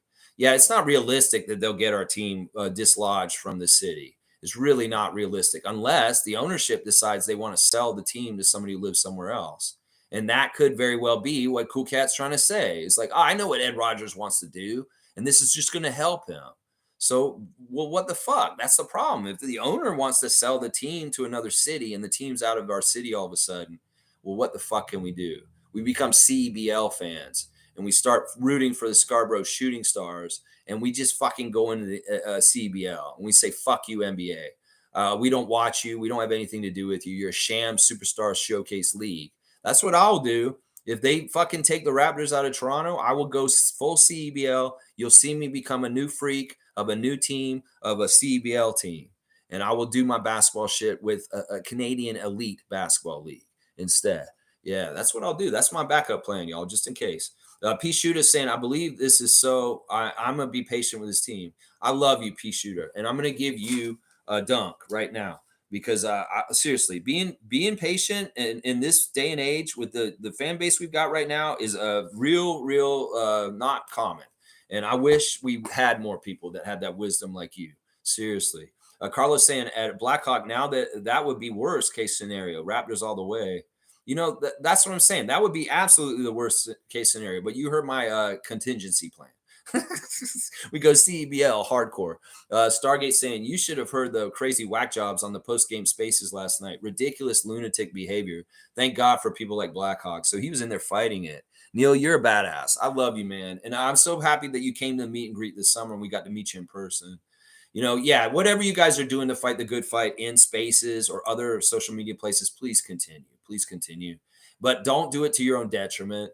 It's not worth it if it's causing you stress or upsetness in your own life. If you can do it and you're fine and you're just like, I'm going to fight the good fight and I'm above it, that's fine. But don't let it bog you down and get you in a bad place or get you really angry at stupid idiots. They're not worth your anger. Let's just put it that way. Infamous saying the casuals will abandon the team, but the real ones will stick it out and go through the growing pains. We will be all right. The second half will be different, I promise you. Well, in some ways, look, I'm glad I have this channel so we can stay organized and stay together even in the darkest times. In some ways, in the past, when teams are just bad, everybody separates and they go away. And we can at least stay organized ourselves with this channel. And you know, if we get fewer members or fewer numbers, fewer viewers on days, I don't give a shit. I never cared about the numbers. I will be here for at least, if there's only 2 of y'all here, I will be here still. I will. I promise you. I promise you. And that is part of what we're doing here to keep that continuity in the fan nation, at least a voice of reason on the Raptor Freak channel at 9:30 in the morning. Yeah. The Cool Cat saying another thing I saw, players were bumping into each other. That's a result of learning the system. We have to stop being emotional. This is not the same team. We're at ground zero in a rebuild. I just don't want to admit it, Cool Cat. I don't want to say we're in a rebuild, but it really does seem like we are. We really, really does seem like we are. And I hate it. I hate it because I really did want to continue to keep our championship core in some sort of fashion going forward. But it seems like the NBA has been completely successful at dismantling our 2019 NBA team. And I hate it. I hate it so much. And honestly, I love this comment that you just made. I really, really do like it because it's a positive one. And in some ways, it makes me have more faith once again in some of the things I'm feeling from you right now. I love you, Cool Cat. And I know whatever happens, even if you go with Siakam, if he leaves, you're still somebody we care about and love, and you're always welcome on our channel. Seriously, I'm not going to strike you out. You're made. Even if you piss me off so bad, I won't go so far to give you that third strike. I won't. Mugabe saying, good morning, Raptor Freaks. Lex, I told Darko handcuffing Pascal. Pascal is not a three-point shooter, and 0.5 doesn't fucking work in today's NBA. Darko doesn't know how to use Scottie and Pascal. Well, he seems like he knows how to use Scottie so far, but Pascal, it's been a little bit of a not total good fit so far. We'll see. We can't blame our coach. Once again, in some ways, it's like Philly. If things don't go well with things, in some ways, it's the players who are already there. The coach is new. And the coach is going to get his chance to have a chance to do things. In some ways, Nick Nurse is going to stay in Philadelphia if they're not successful longer than Joel Embiid. So in some ways, that's the same kind of thing with our team. Certain players may be more likely to move on than us getting rid of our coach. We've got to give him a chance and let him do this. You guys can't try and fire the coach 4 games into the season. That's crazy. That's crazy. PS Shooter is saying, Twitter Spaces is a hot dumpster fire. I'm sure it is. I'm sure it very much is. Cool Cat saying, guide each game. Look at Scottie, Dick, Precious, and Koloko. If he returns, and admire their growth process in our new era. When you said look at a few championship games, clips from memories. When you're sad, go back and look. Yeah. All right, Cool Cat. I'm going to give you a dunk on this one. We're all over the place with Cool Cat today. I'll give her dunks. I'll give her strikes. But I like this, and I like what she's giving us a guide for how to be happy and to get through this, and I appreciate that. That's very benevolent. Carlos saying Gradey has that driving game too. At his peak, he might be a driving Klay Thompson. I still don't like that comparison. In some ways, he's so deep. In some ways, like there's way more to Gradey than I really realized. He's not just a shooter. That's very true, and he's really cerebral. He's a very cerebral player. And he's really getting involved. He's trying to make winning plays. That's what I like. That's what I like. Tom's got him on blast. Blackhawk saying, let's go Raptors. I love that. Die Hard, let's go Raptors. Let's go Raptors. Let's go. That's right, Neil. That's right. Never stop. That's never stop. Cowboy saying, everyone smash the like button for the Raptor Freaks. Let's go Raptors. Blackhawk saying, let's go Raptors once again. Mugabe saying, I hope Pascal gets out before the shit hits the fan. Alex, you think Scottie's going to stay? How this team runs and how the fans tear their stars players apart? Well, every fan nation does this, and they're not seeing all this bullshit on Twitter, the spaces, and all that kind of stuff. If they are, get out of there. Maybe that is part of the reason why Pascal's in his head, because he is going in there and looking at shit. Don't do that, Siakam. Get off the computer. You don't need to be on there. Get in the gym. That's where you need to be. Maybe go see a therapist and get your killer instinct unlocked is what I'm saying. But yeah, I don't know. We'll see what happens with Siakam. I wish him the best no matter what. If he stays here, I want to make it work. If he doesn't, I wish him the best. He's a Raptor legend and a GOAT, and he has that same status as Fred and Kyle and DeMar with me. In some ways, I can't get mad at Siakam and hate him because I do really like him a lot as a person in all kinds of different ways. It's just I want more from him. And then the other thing is like, all right, if he does leave in an acrimonious way, maybe I'll have a problem with him. Like if he disrespects or he does something really fucked up on his way out, yeah, then I might have a problem. Like I said, if you're quiet quitting, Siakam, don't do a Vince Carter. If you do a Vince Carter, I would be very upset with you because we don't need another one of these kind of things happening because you're going to really hurt the franchise and you're going to leave it in a worse shape than when you came to it if you do that. I mean, it's probably going to happen anyway, but you don't want to add to part of the reason why we're in worse shape just because you hurt the perception of our team in the league by saying some shit like, oh, I didn't even care enough about the Raptors at the end. I just stopped playing. Yeah, that's what Vince did. And you don't want to do that, Siakam. Even if you're doing that on the down low secretly, just never admit it publicly. If you have the guts and the audacity to say some shit like that afterwards, oh my gosh. Oh my gosh. Like Norman's kind of pissing me off again right now. He's doing the podcast P with Paul George, and he's talking about when we would play LeBron in the playoffs. And he's just talking up LeBron over and over and over again. Norman, man, I wish you respected things in your Raptors history a little bit better. You're a Raptor champion. And in some ways, I don't like how you disrespect your Raptors lineage. You're a champion because of the Raptors. And fuck you for not respecting that better, Norman Powell, is what I'll say. Let's see. Name the same Toronto Raptors NBA champions 2028. I think that's all right. I like that. Let's see. Seymour's laughing at Nameless. That's awesome. Blackhawks saying at Stargate, the conspiracy is big time in the U.S. Delusional motherfuckers trying to steal our Raptors. That's right. Kenne's here. Good to see Kenne. Season is still early. Next two games will be tough too, but I'm not panicking yet. So many new changes made. You go, Kenne. Kenne's been here with me since the very beginning, and I appreciate you, Kenne. One of my very first subscriptions. I appreciate you. You're a real one, man. Dana saying, I'm still going to be here with you freaks. All right, Dana. See, we see who's like ride or die. We know who's going to be here. Cowboys saying, let's go, Raptor freaks. Have a safe Halloween. That's right. Blackhawk saying, Pascal has not quit on us. He's trying to make Darko's system work by making others better. I believe that too. I don't want to read the body language as quitting. I want to read it as he's just like down in the dumps. And he's trying to figure it out. Unknown name saying these new Raps fans that came during the championship run are the ones panicking. They think we should win every year or something. There you go. You're getting a dunk, unknown name. Even though I don't know your name and you're just like Nameless, you're getting a dunk because that is so right on. Right on. That is exactly right. The unrealistic younger fans that really don't understand how the NBA is hard. They're unrealistic, really, really unrealistic. Really, really, really, really. Really, really, really. All right, let's keep going. I'm trying to move through these pretty quick. I see that Peter's here with us too. We got a double Saborin day. That's interesting. All right, hang on. Let me find unknown again, and I'll make sure that I don't miss anything.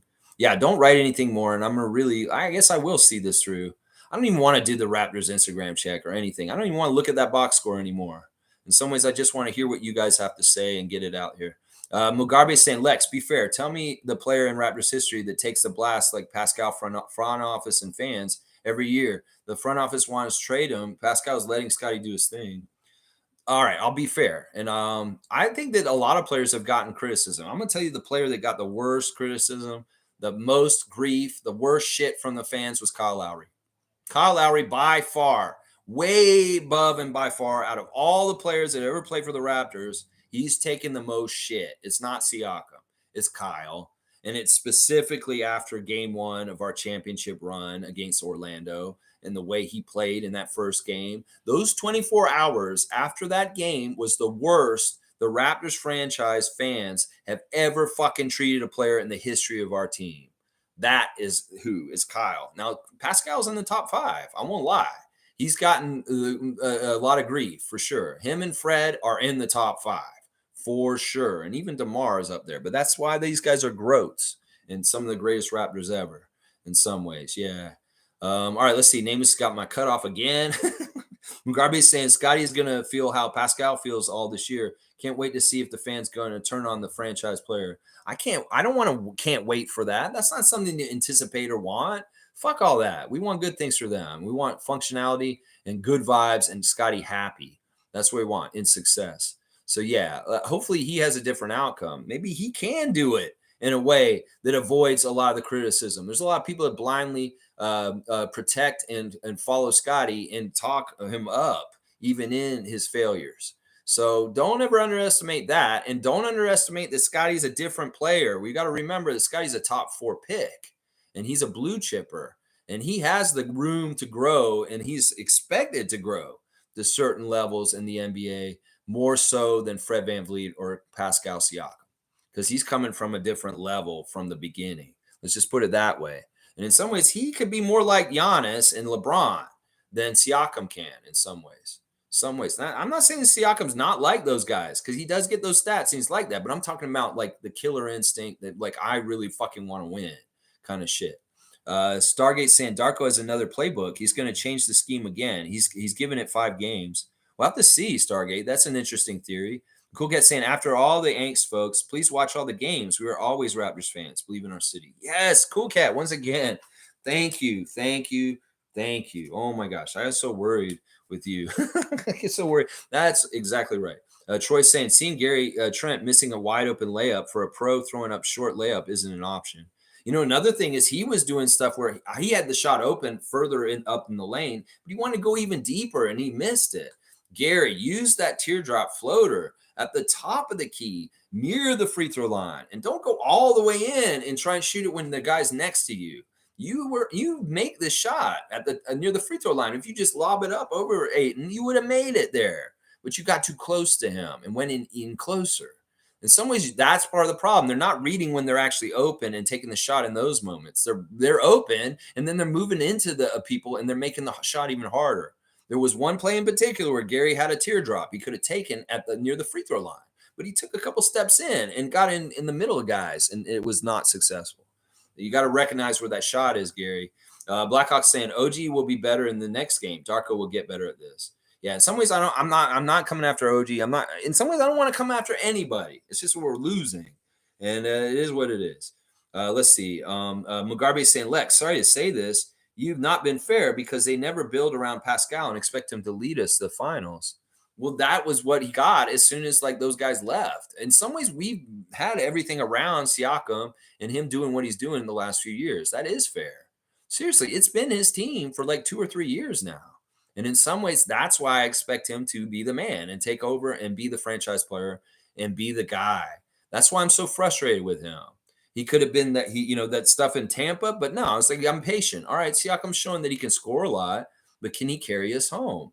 I'll be patient. Well, last year, it's like, I really wish Siakam would just take us home. There's some games this year that were winnable. If somebody had just taken the initiative and forced their will on the end of the game, we would have won. Well, I'm seeing it even worse now. And it's worse partly because Fred's gone. Because in some ways, he was that person at the end of the games that was really trying hard to get us to win the games at the end of the games last year, whether he was successful or not. At least he was taking shots. At least he was putting the game on the line with him. And I just don't see Siakam stepping up or being there in those situations on our team right now. When his pay grade and where he is in this team and the place where he's supposed to be should be doing that, is what I'm saying. So, I mean, we can look at it 2 different ways, Mugarbe. I love you, man. And you can think they're not being fair, building around him, but they're giving him a lot of opportunities. And I don't know how you say they haven't built around him. They let him do whatever he wants. They've let him do whatever he wanted for a couple years. This year's a little different. Seymour saying OG is the key to success. I love that. Bam. Blackhawk saying this is only the first week of games. You got a long way to go. It's gonna strap yourself in. It's gonna be a long season, y'all. It's gonna be very, very up and down. And hopefully there's going to be some ups. Hopefully. We'll have to see. Seymour saying in Colocos. Carlos saying, I'm forecasting a back-to-back wins tomorrow and Thursday. I love that. Just irrationally positive. So irrationally positive, Carlo. You are an ultimate Raptor freak right now. Smooth Brown has nothing to say, apparently. Seymour saying, Carlo, let's get it. There you go. That's the attitude. Seymour saying he's done for the year last night on the chat, and now he's like, let's get it. I love it, Seymour. What? You must have got a good sleep. Holding it down. All right, let's fucking go. That's right. Fun guy saying, laugh out loud. The way Lex read my comment out had me cracking out loud. All right, you're getting a dunk because I made you laugh. And we're just having fun here. Even if we're kind of giddy and like in pain, we are having fun still. That's what it's all about on this channel. We're going to have fun even if we're losing. We're just going to try and have fun no matter what. All right, where's Fun Guy? He's on here. Come on, where's Fun Guy? He's got to be on here for sure. He's one of my dudes. You can't tell me I haven't given a dunk to Fun Guy ever. That can't be right. He's got to be on here somewhere. Where's I'm a Fun Guy? Holy shit. Well, we need to rectify this right now. Fun Guy's getting a dunk for that. All right, Fun Guy. That's weird. That's so weird. Carlos saying, I have my Scottie and Gradey homer blinders on. Can't nobody bring me down. I'm going to just go watch those two guys. And when they're doing good things, I'm going to be like, yeah, future's bright. That's all I care about. Seymour saying, fans telling other fans to leave is hilarious when someone pays my cable bill or buys my tickets. Hold your tongue. I'm not telling anybody to leave. I'm just saying if you can't handle it, just go on then. Just go on then. That's what Kenrick said to you last night. He's like, if you want to go, just go.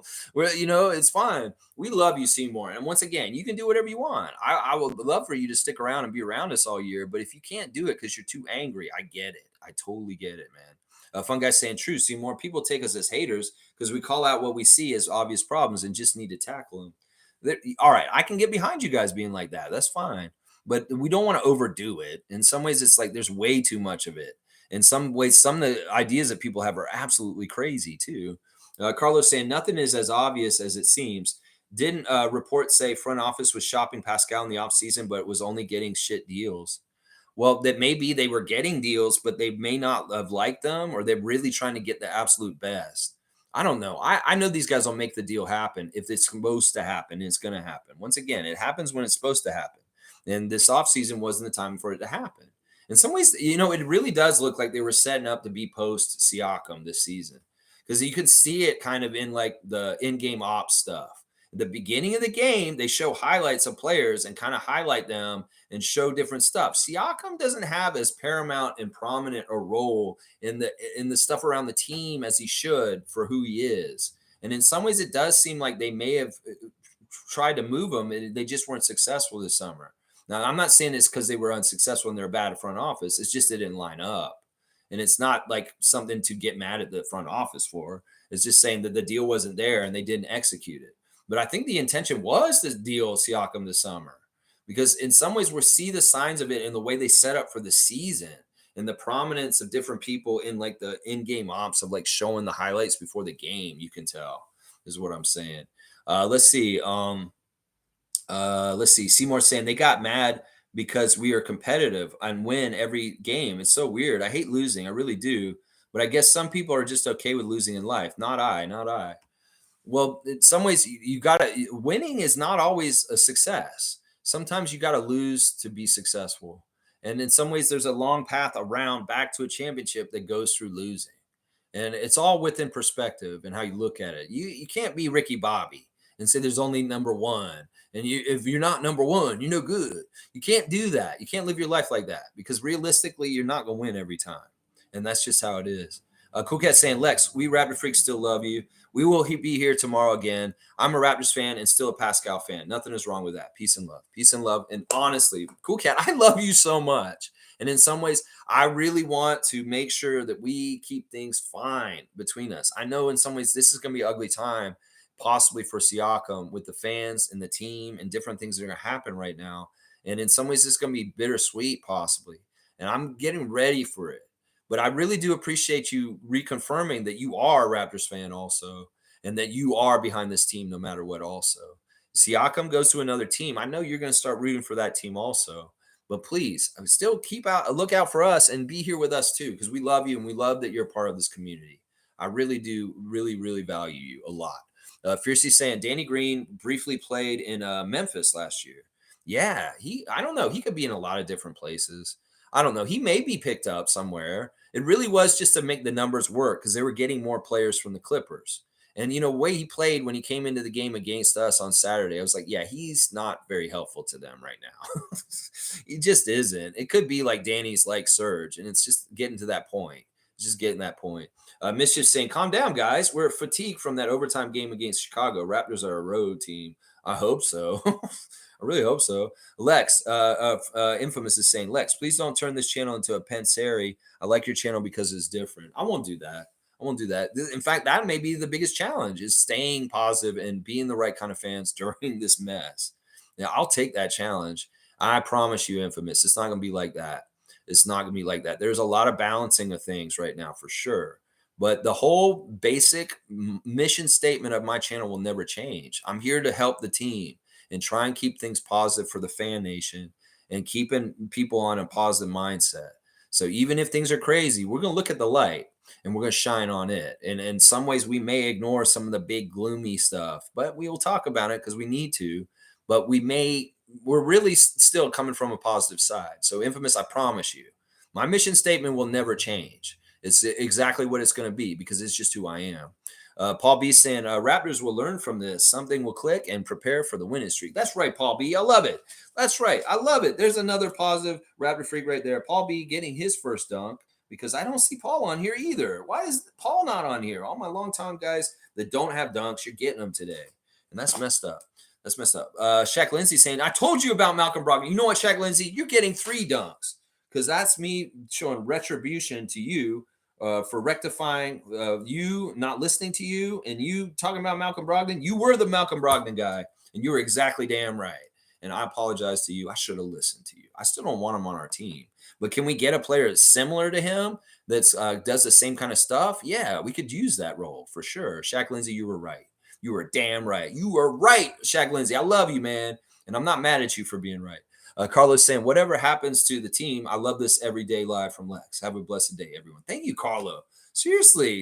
At least, if anything, I'll just do a crazy, sad comedy hour with my poor puppet. It'll be sad. It'll be all decrepit. I'll be wearing absolute purple. My skin will turn purple. And Justin will be here with me crying in the corner all the time. And I'll be like, why are you crying again today, Justin? We're supposed to be positive. Stop crying, son. Get out of here. Maybe I go a little unhinged. I don't know. It could be fun. I don't know. Shaq Lindsay saying, Scottie is going nowhere. Pascal, on the other hand, might be traded. If we could get Hero in a trade for Pascal, it would help us tremendously on offense. Scottie and Hero would be a great tandem. I wouldn't have been open to this a month ago, maybe even a week ago. But I'm kind of open to thinking about this. Not that I don't know Siakam for Hero. We're going to have to get more than that from them for him. If we could get a nice big man also, a nice center, maybe we get that Nikola Jovic guy. I don't know. We could get a couple of players from the Heat and Tyler Hero. I wouldn't be upset about that. In some ways, this makes sense, but he's a little bit too similar to Gradey. But I guess having more of those guys wouldn't hurt. Well, that may be very good. Most saying positive vibes only. Despite the outcome, keep at it always, Lex. Much love, and Lex and freaks. We love you, Monique.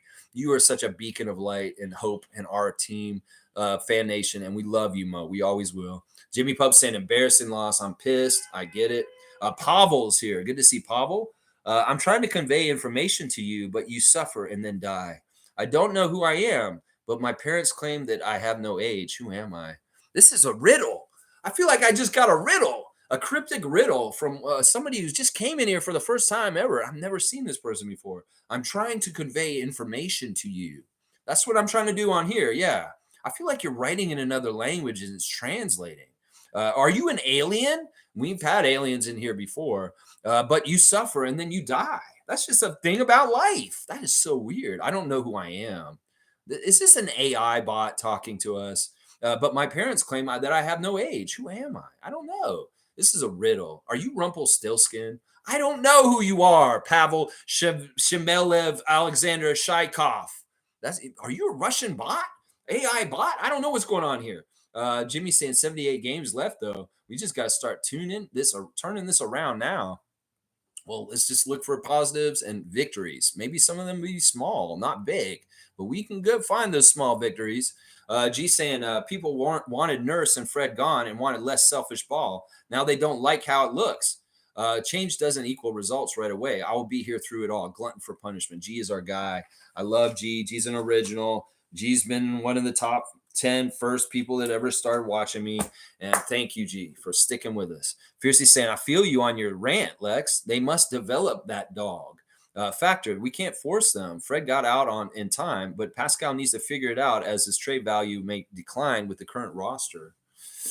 I know some people are worried about that, but I don't think, I don't know. In some ways, that's a front office thing. It's above my pay grade. But yeah, the dog factor needs to be developed and cultivated and nurtured in Scottie Barnes and Gradey Dick.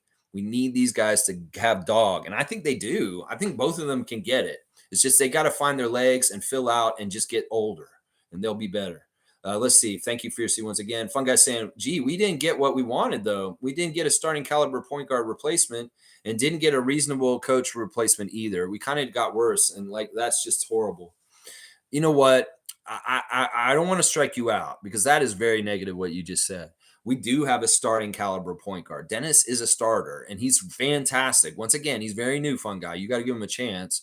And the coach, we can't judge him yet. Now, in some ways, people will say they're downgrades, but I don't think that Dennis is a downgrade from Fred.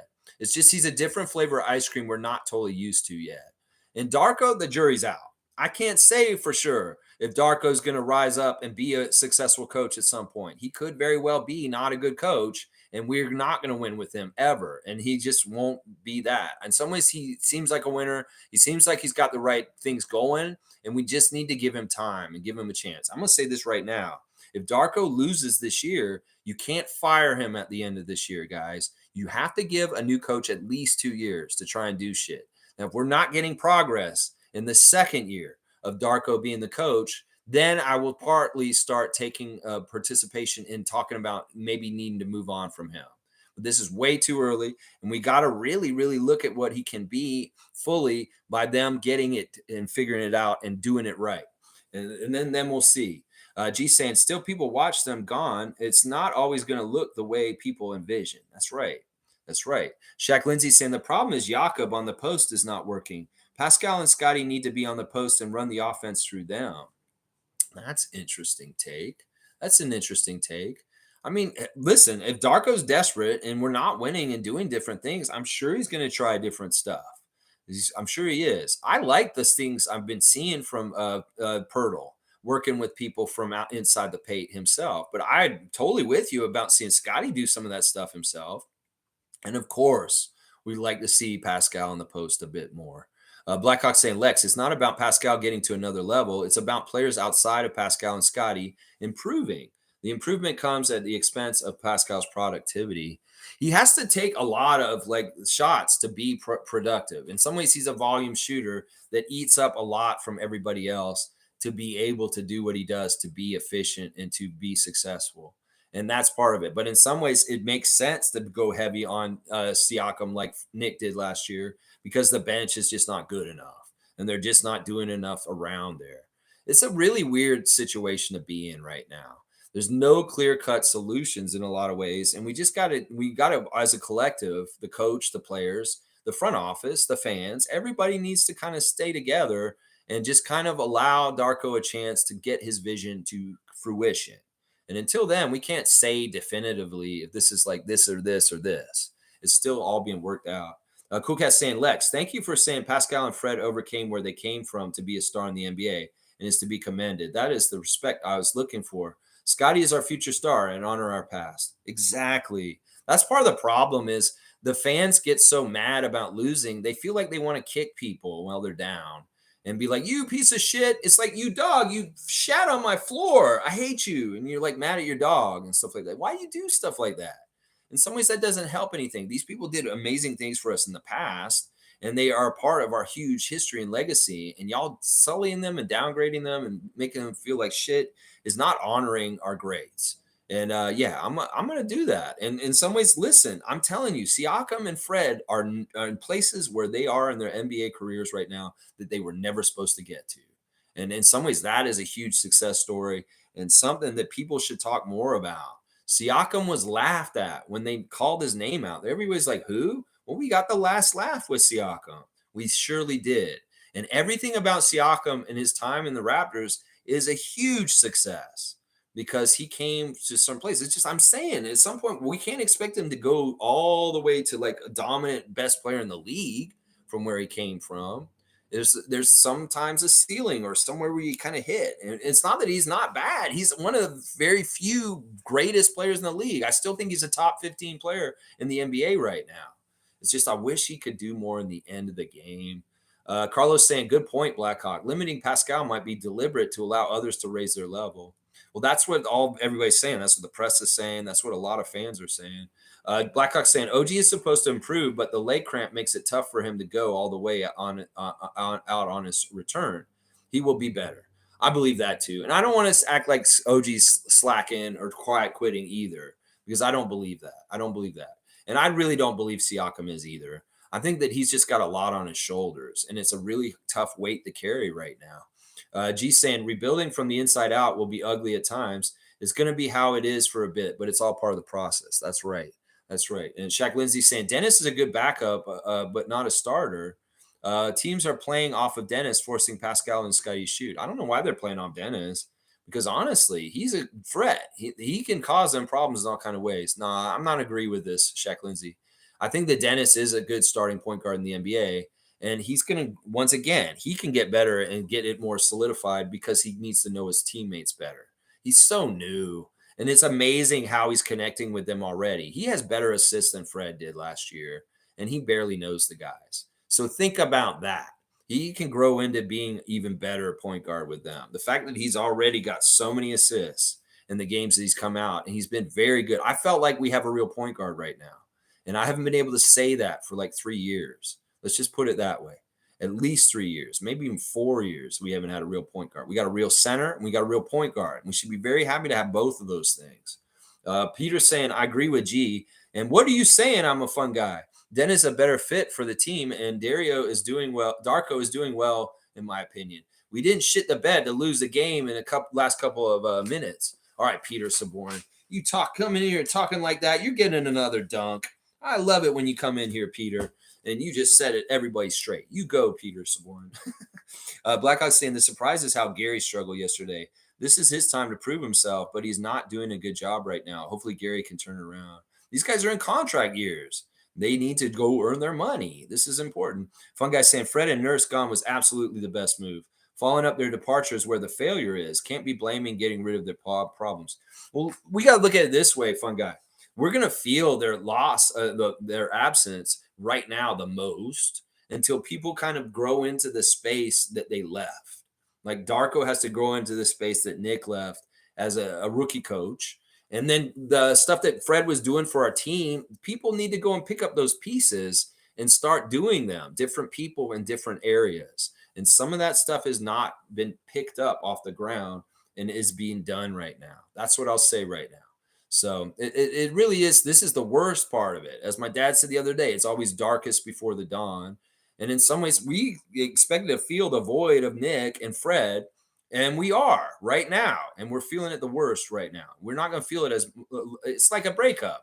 You break up and it feels really bad the next day. But over time, it gets easier and better. And you figure out different ways of doing things to get by it. Does that make sense? That makes sense to me. Let's see. Peter's saying the young bloods are getting real minutes and developing, which is what we want. There you go, Peter. I'm just going to blindly give Peter dunks because I'm just so happy Peter is active in here. Now, if this is David on Peter's account and it's not actually Peter, I'm going to be mad. I want it to be Peter. I want to hear Peter talking today. That's right. Carlos saying a fun guy. The problem is we really don't know what happened. They may have been trying to deal Pascal, but no good deals came.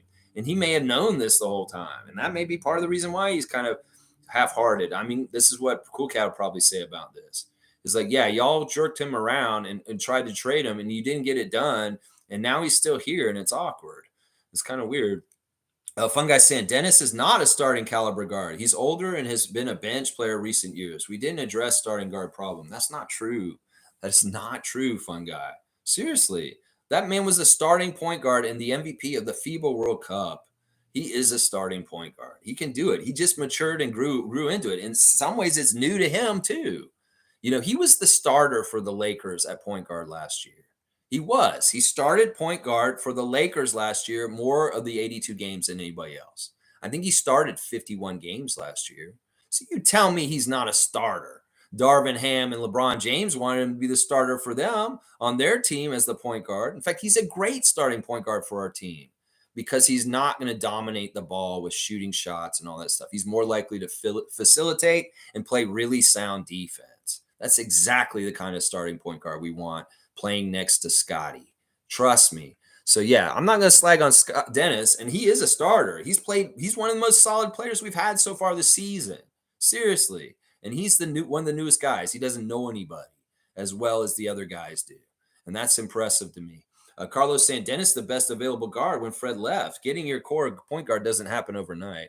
I think it was a great scramble move, and honestly, I'm not unhappy with it. I don't get why y'all are slagging Dennis. Dennis has been a good citizen. He's been showing really good stuff. In some ways, he shouldn't be trying to take over and win games for us right now. But in some ways, he's trying to already do that. And so, I could tell you this, maybe in like 10 games from now, Dennis feels more comfortable. He looks really better with us. He may be the guy doing the dog stuff at the end games and taking us home to big victories with big 3-point shots and setting up certain guys with assists. That's what I'm saying. Dennis has a winning dog mentality. What did he fucking just do with Germany? This man knows how to win games. It's just that we got to figure out the guys who have the powers to get together and as a team come in there and get to win the games. Dennis is part of that winning formula. Let's just put it that way. Dennis is absolutely part of that winning formula. Fun guy saying, Peter, that's definitely not what we want. We want to win. Not sure what's giving you the idea that development is all that matters, specifically when you have vets on the team still. Well, this year is what matters. Masai said it, and last year's was supposed to matter. In some ways, Masai was wanting us to lose last year so that we could develop our guys more. And Nick was competitive. He doesn't like losing. So he in some ways, that's the mindset. This is part of the verses right here. Development versus winning. It's been the issue for the last year or so. And Nick was trying to win still when he should have been developing. Well, that's why we want developing this year. So we're not caring about winning to the extent. We care about getting in the process of getting better at it and getting, reps of winning, sure. But in some ways, the starting over and like the bottom of the barrel, like where we are now, we've got to learn other stuff first and build that way in some ways. And that's why I'm with Peter on that. Shaq Lindsay saying, not comparing Fred with Dennis, your point guard needs to keep your offense honest by spreading the floor and allowing wings and post players to take advantage of their positions. Yeah. I think he does that kind of stuff. In some ways, I want him to continue to pick up the pace and get us in transition faster. I want him to continue to try and get paint touches and kick it out. I want to continue to do P&Rs with Jakob, Scottie, whoever. He could do them with Pascal. It doesn't matter. Dennis is a really good player, and I'm really happy he's our starting point guard, and he's very capable to do that. P.S. Shooter is saying Coolcat is secretly in love with Pascal. Yeah, who knows? I don't know. In some ways, I know she's got some sort of connection to him. And I know that that's part of the reason why she has such unbelievable devotion to him. Listen, a lot, people fall in love with the players. In some ways, it's tough because we've talked about this, the emotions with players, and then they leave. It's really sad. Peter's saying we do want to win, but intelligently. Playing 5 guys for 48 minutes is not a sustainable strategy. Long-term vision is what makes good teams great. Yeah, we're going to have to play bad eggs off the bench to get those eggs to be better eggs. And in some ways, we may need to just go ahead and play shitty bench guys and let them continue to fail until they start succeeding more than they fail. That could be part of it. Nick tests the water of the bench. He's like, oh, yeah, you guys still suck. I'm just going to forget about y'all. Well, in some ways, maybe it's like Darko said, yeah, I know you guys suck, but I'm going to keep playing y'all because I want you to get better. And the only way you get better is if you're playing. That's how it is. Fun guy saying, we've been a team for over 25 years now. We ain't going nowhere. Our team is not getting moved. No way in hell. Toronto Raptors are here to stay. I'm with you. And I'll even fight against that fight, Ed Rogers. I was thinking this could end up being like Major League. Like that movie, they have that lady owner, and she's like, I'm going to sell the team if you don't win. And then they get like the cutout of her, and they have like the pieces of clothing, and they're like ripping them off as they win during the season. Like, what if we get in this kind of situation where we have this fucked up owner and our team is like rebellious, like the baseball team on Major League with Tom Berenger and Charlie Sheen and Corbin Burnson and Wesley Snipes and all them? Yeah, what if it got like that? If we were in a Major League movie plotline kind of situation with a shitty owner. That'd be really interesting and kind of weird in some ways. Cool Cat saying, Lex, I'm not related to anyone. I just love the game of basketball. I realize my perspectives is not coming across properly in the short text medium. No worries. We love you, Cool Cat. And I'm always going to give you the benefit of the doubt. And listen, I want y'all to be honest too. And in some ways, if I'm too harsh with Siakam, you're my best guard on that. You really are. And, I don't know. I was like wondering, I was like, she's always at the games and she's so diehard. And in particular with him, I was like, she has to have some sort of connection to him somehow, some way, but she doesn't. And she just is a big, huge fan like we are. And I love you, Cool Cat. Once again, I can't say that enough. Shaq Lindsay saying this is why we were in the trade market to get Dame. Yeah, Dame would have helped. He would have helped. Oh yeah, because he would give us the dog. He'd give us that guy who would close the game. That's what I was trying to tell y'all this summer. We get Dame, we can fix a lot of the problems we have right now. We would have them fixed right now. And Peter saying, hello to my fellow Raptor freaks. You're getting a dunk for that, Peter. That's right. We're going to catch you up to David soon. That's right. We're going to catch you up.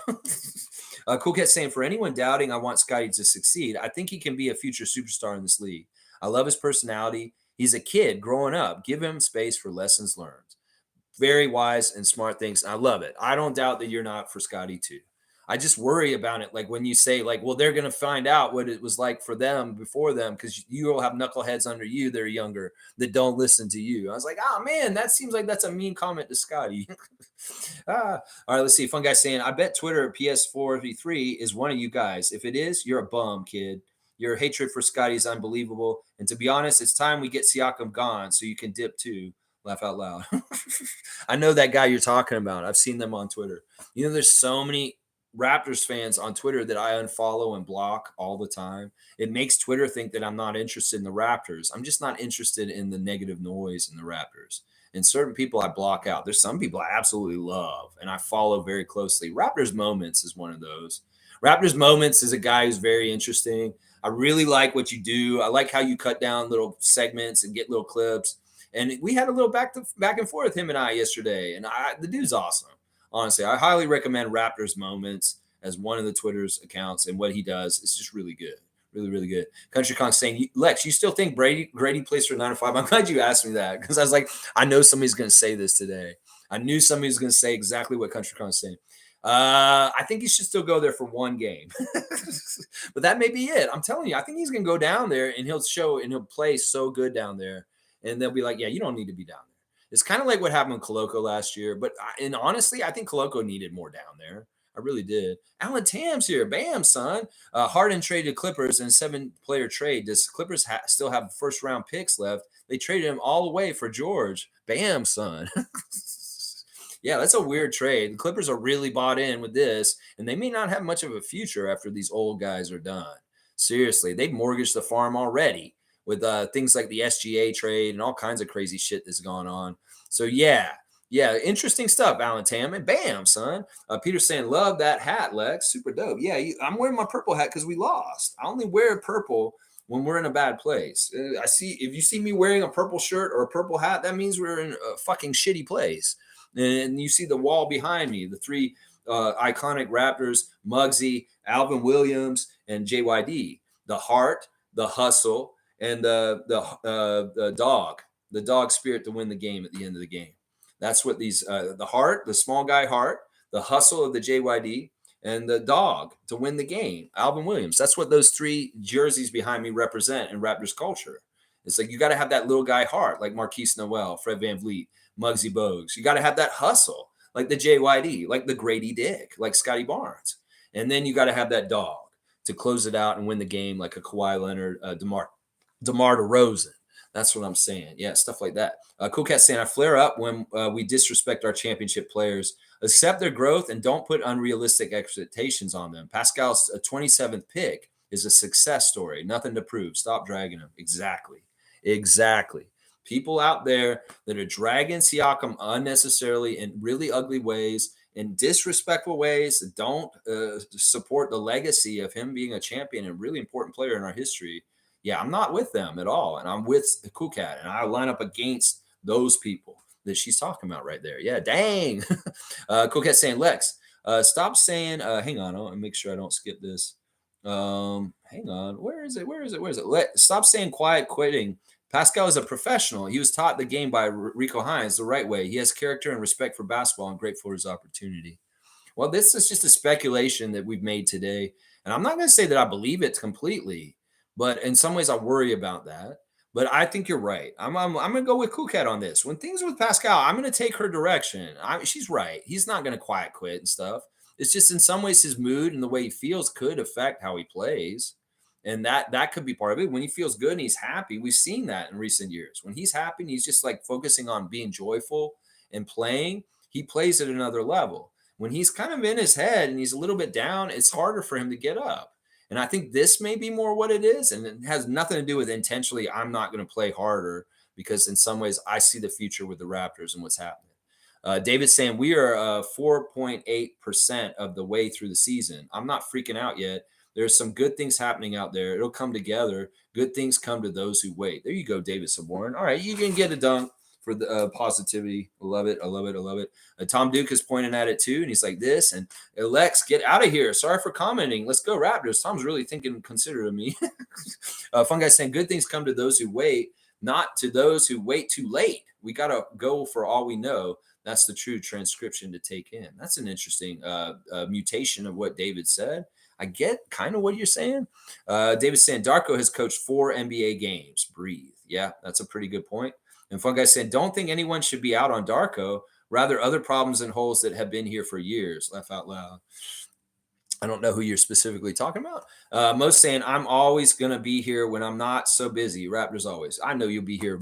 she can't help but be who she is, just like me. And Cool Cat's saying, Lex, Pascal didn't have team that addressed his skill set. We didn't have a center for 3.5 years. What are you saying? Now you get a strike. You were doing good until now. Boo. Okay, so she's giving me a strike. I'm on market too. All right, I'm getting a strike because she's saying that it's unrealistic or unfair for me to say that he's had opportunities in a team built around him. She's agreeing with that criticism that we never put a team around Siakam that fits. I don't know if that's totally true. We're going to have to agree to disagree on this, but I'll respectfully take the strike from you. I'll take the strike. Lex, I have an idea. Share a spreadsheet so that we can give you a dunk or strikes and reasons why. Then we can revisit or laugh or cry. I'm okay with that. I think that's cool. I think there should be accountability in all kinds of things. Doug Ford, you need accountability, motherfucker, with your corrupt shit. And yeah, I need accountability too. I'm not the end all be all. Y'all want to keep me accountable also? I'm willing to take that task. And I'm all about it, Cool Cat. I'm fine with that. And I would love it. I don't know if I'll get a spreadsheet, but we can do it in the chat maybe. And I don't mind being analyzed too. I mean, if I'm going to overanalyze the team, y'all should be able to overanalyze me too. I'm going to walk the walk. I better talk the talk. And that's what I'm saying right here. Yeah, that's right. Seymour saying Kenrick is a casual. We love Kenrick, man. Kenrick's not a casual, man. Kenrick's a real one. He's got the tattoos on his body that show that he's a real Raptors freak. Trust me, he is a real one. You guys I don't want any beef in between the two of you guys. He was just saying, if you want to go, go. That's all. Listen, he's like, Dana's saying we are possibly trading with the Sixers. What? For Maxey? What? Stupid, sexy Maxey. As soon as I saw that red suit from Gradey, I knew this guy has the balls to play in the NBA. Yeah, it was kind of weird. In some ways, the more I discover about Gradey, the more happy I am. Really, it's true. Cool Cat saying, to be fair, Coach Darko needs 3 years minimum to implement his strategy. I don't hope it's not that long. And see, that's the thing. We're a pretty smart team. I think we can do it quicker. G saying, it was time for a nurse to leave. Darko's here to develop and grow. Sometimes we want it all ways. Change everyone and win and develop for the future. It's going to require patience now. Yep. Sage wisdom from G. David saying, I only use my account when I comment. Sometimes on the TV, if I'm watching, I'll be under Peter's accounts, but I don't comment. So it is you? Which one of you is who? Are you commenting as him? Who is who? Peter saying, it's me from my phone. I took an early lunch today to watch. Okay, so Peter is actually Peter, and David is actually David. All right, good to know. Mugabe saying, Lex, Scottie is our guy, but we need Pascal, and he needs to tell Pascal, I can't do this alone. Let go. Yeah. I want Siakam. We're gonna just see. All right, I'm almost done with like being able to say anything extra. We're at 3 hours, and I did not expect to go here. Carlos saying we are already winning in development with Scottie and Gradey. Now here comes the hard part: how to win. Yep. And Lex is saying, Lex, you get a dunk for your comment in development, a reference to development. 5 dunks. Fuck it. You can't give me 5 dunks, but you can give me 1, and I appreciate that. That's nice. Let's see. Country Kong saying even Mugabe knows Scottie is the future. I don't think this team expected to start the year with Pascal. Bobby said they made their best offer ever for Dame, and we missed on Harden. Is it too late? I don't know. There's all kinds of opportunities that can come up during the season. We'll have to see. There may be other dumpster fires somewhere. Carlos saying nothing is too late. This is why we're not giving the extension was the key here. If we extended him, we would have been tied to him for this season. There you go. Mugabe saying, Lex, look at it this way. Embiid is a superstar and MVP, still can't get it done. But we expect a 27-year-old to lead us to the championship, and Pascal never got 20-plus player to play with him. We had Kawhi, and we won the championship. I don't know. It's a weird situation. In some ways, I'm spent. Like I said, my brain's done. Cool guy saying, what you guys are reaching about me being a fan of Pascal, I support underdogs who overachieve. It's about character, professionalism, and a global citizen and private with his personal life. See, she's saying she's in love with him, but she's not in love with him like she's romantically in love with him. She just loves that he's an underdog and he's done what he's done. Fun guy saying Raptors Moments was live yesterday on YouTube. He's funny, loose, goofy guy. Yeah, and his heart's in the right place. He was dissing U2 yesterday on his Twitter, and I came at him. I was like, how can U2 be one of the top 5 worst bands when they're killing it in Las Vegas at the Sphere right now? And the most cutting-edge concert ever right now. And he went and watched it, and he came back to me. He's like, oh, man, you're right. If I eat some edibles, this is fun. So they're not the worst. You can't say they're the worst. If Jay-Z and LeBron James are going to see them in concert, those guys don't fuck around with watching the worst band in the world. No, they're not one of the top 5 worst. I won't say they're the top 5 best. I won't say that they're like they're somewhere in the middle, but they're definitely not one of the top 5 worst bands. Is what I was arguing with Raptors Moments yesterday about. Was like, they're not one of the top 5 worst bands. Come on, man. You should see what they're doing in the Sphere. And they're 60. They're 60 years old, and they're killing it out there. Holy crap, they're killing it. Let's see. G saying, love you for it, cool cat. Last comment from me. Since the chip, there are 3 players left. That's a huge change in a short time. Then the entire coaching staff has changed. Chemistry will take time now. Yeah, we're starting over. Darko's a start over. Fun guy saying, damn, well, all right, G, gonna miss you, but have a good day, man. Have a good day, too, fun guy, and everybody. Let's all touch grass today. That's right. I'm going to get out of here. And Most saying, stop commenting. She's got them scissors out. And fun guy said, I'm going to smoke some grass. That's right. I'm going to go do that, too. I'm going to go buy some more grass. I'm going to go up the street and buy some more weed. And then I got to get out to Adriana's house and do some laundry. So, all right, y'all. Thanks for watching me. I'm not even going to do the Raptors Instagram check. I'm not even going to do checking over to make sure I talk about everything. Although I should make sure, just real quick. There's a couple things I do want to say really, really fast. They have the Raptors in-season tournament court came out. It's black and gray and looks pretty cool. That's pretty cool. I just want to real quick say something about Fan 590 personality Norm Rumenek. Norm Rumenek was on late nights on the Fan 590 for decades in the 90s and the 2000s. He's somebody that I really enjoyed listening to on late night radio. It has come to light this weekend that he's tried to take his life a couple times in the last month. And that, depression and sadness and things like this are tough to deal with. So everybody out there, let's be kind to people, even if they're ugly and surly and stuff like that. There may be a lot going on there. And in some ways, people just need the better judgment or better turn the other cheek and be positive towards people because there's a lot of people hurting out there. I hope that Norm gets some happiness and he doesn't try and do this again. And thank God you're not dead, bro. He tried to throw himself into the pit at Liberty Village off of Spadina into a construction pit and kill himself, but he survived the fall. Man, I hate hearing that. It's like suicide and depression are serious things in this world. If you need somebody to talk to, you can talk to me here, or please go find some help. There's so many different resources out there these days, whether it's a call line, whether it's online, whether it's in person. Just go get the help. Seriously, there's a lot more people out there that care about you than you think. And when you're alone and you're in a bad place, remember, if you know me, I care about you at least. So don't ever let it get to the point like Norm trying to jump into a construction pit. All right, guys. And Chris is saying, hey, guys, still rolling. And I'm out. I'll see you guys tomorrow. Please like, comment, subscribe, and I will see you guys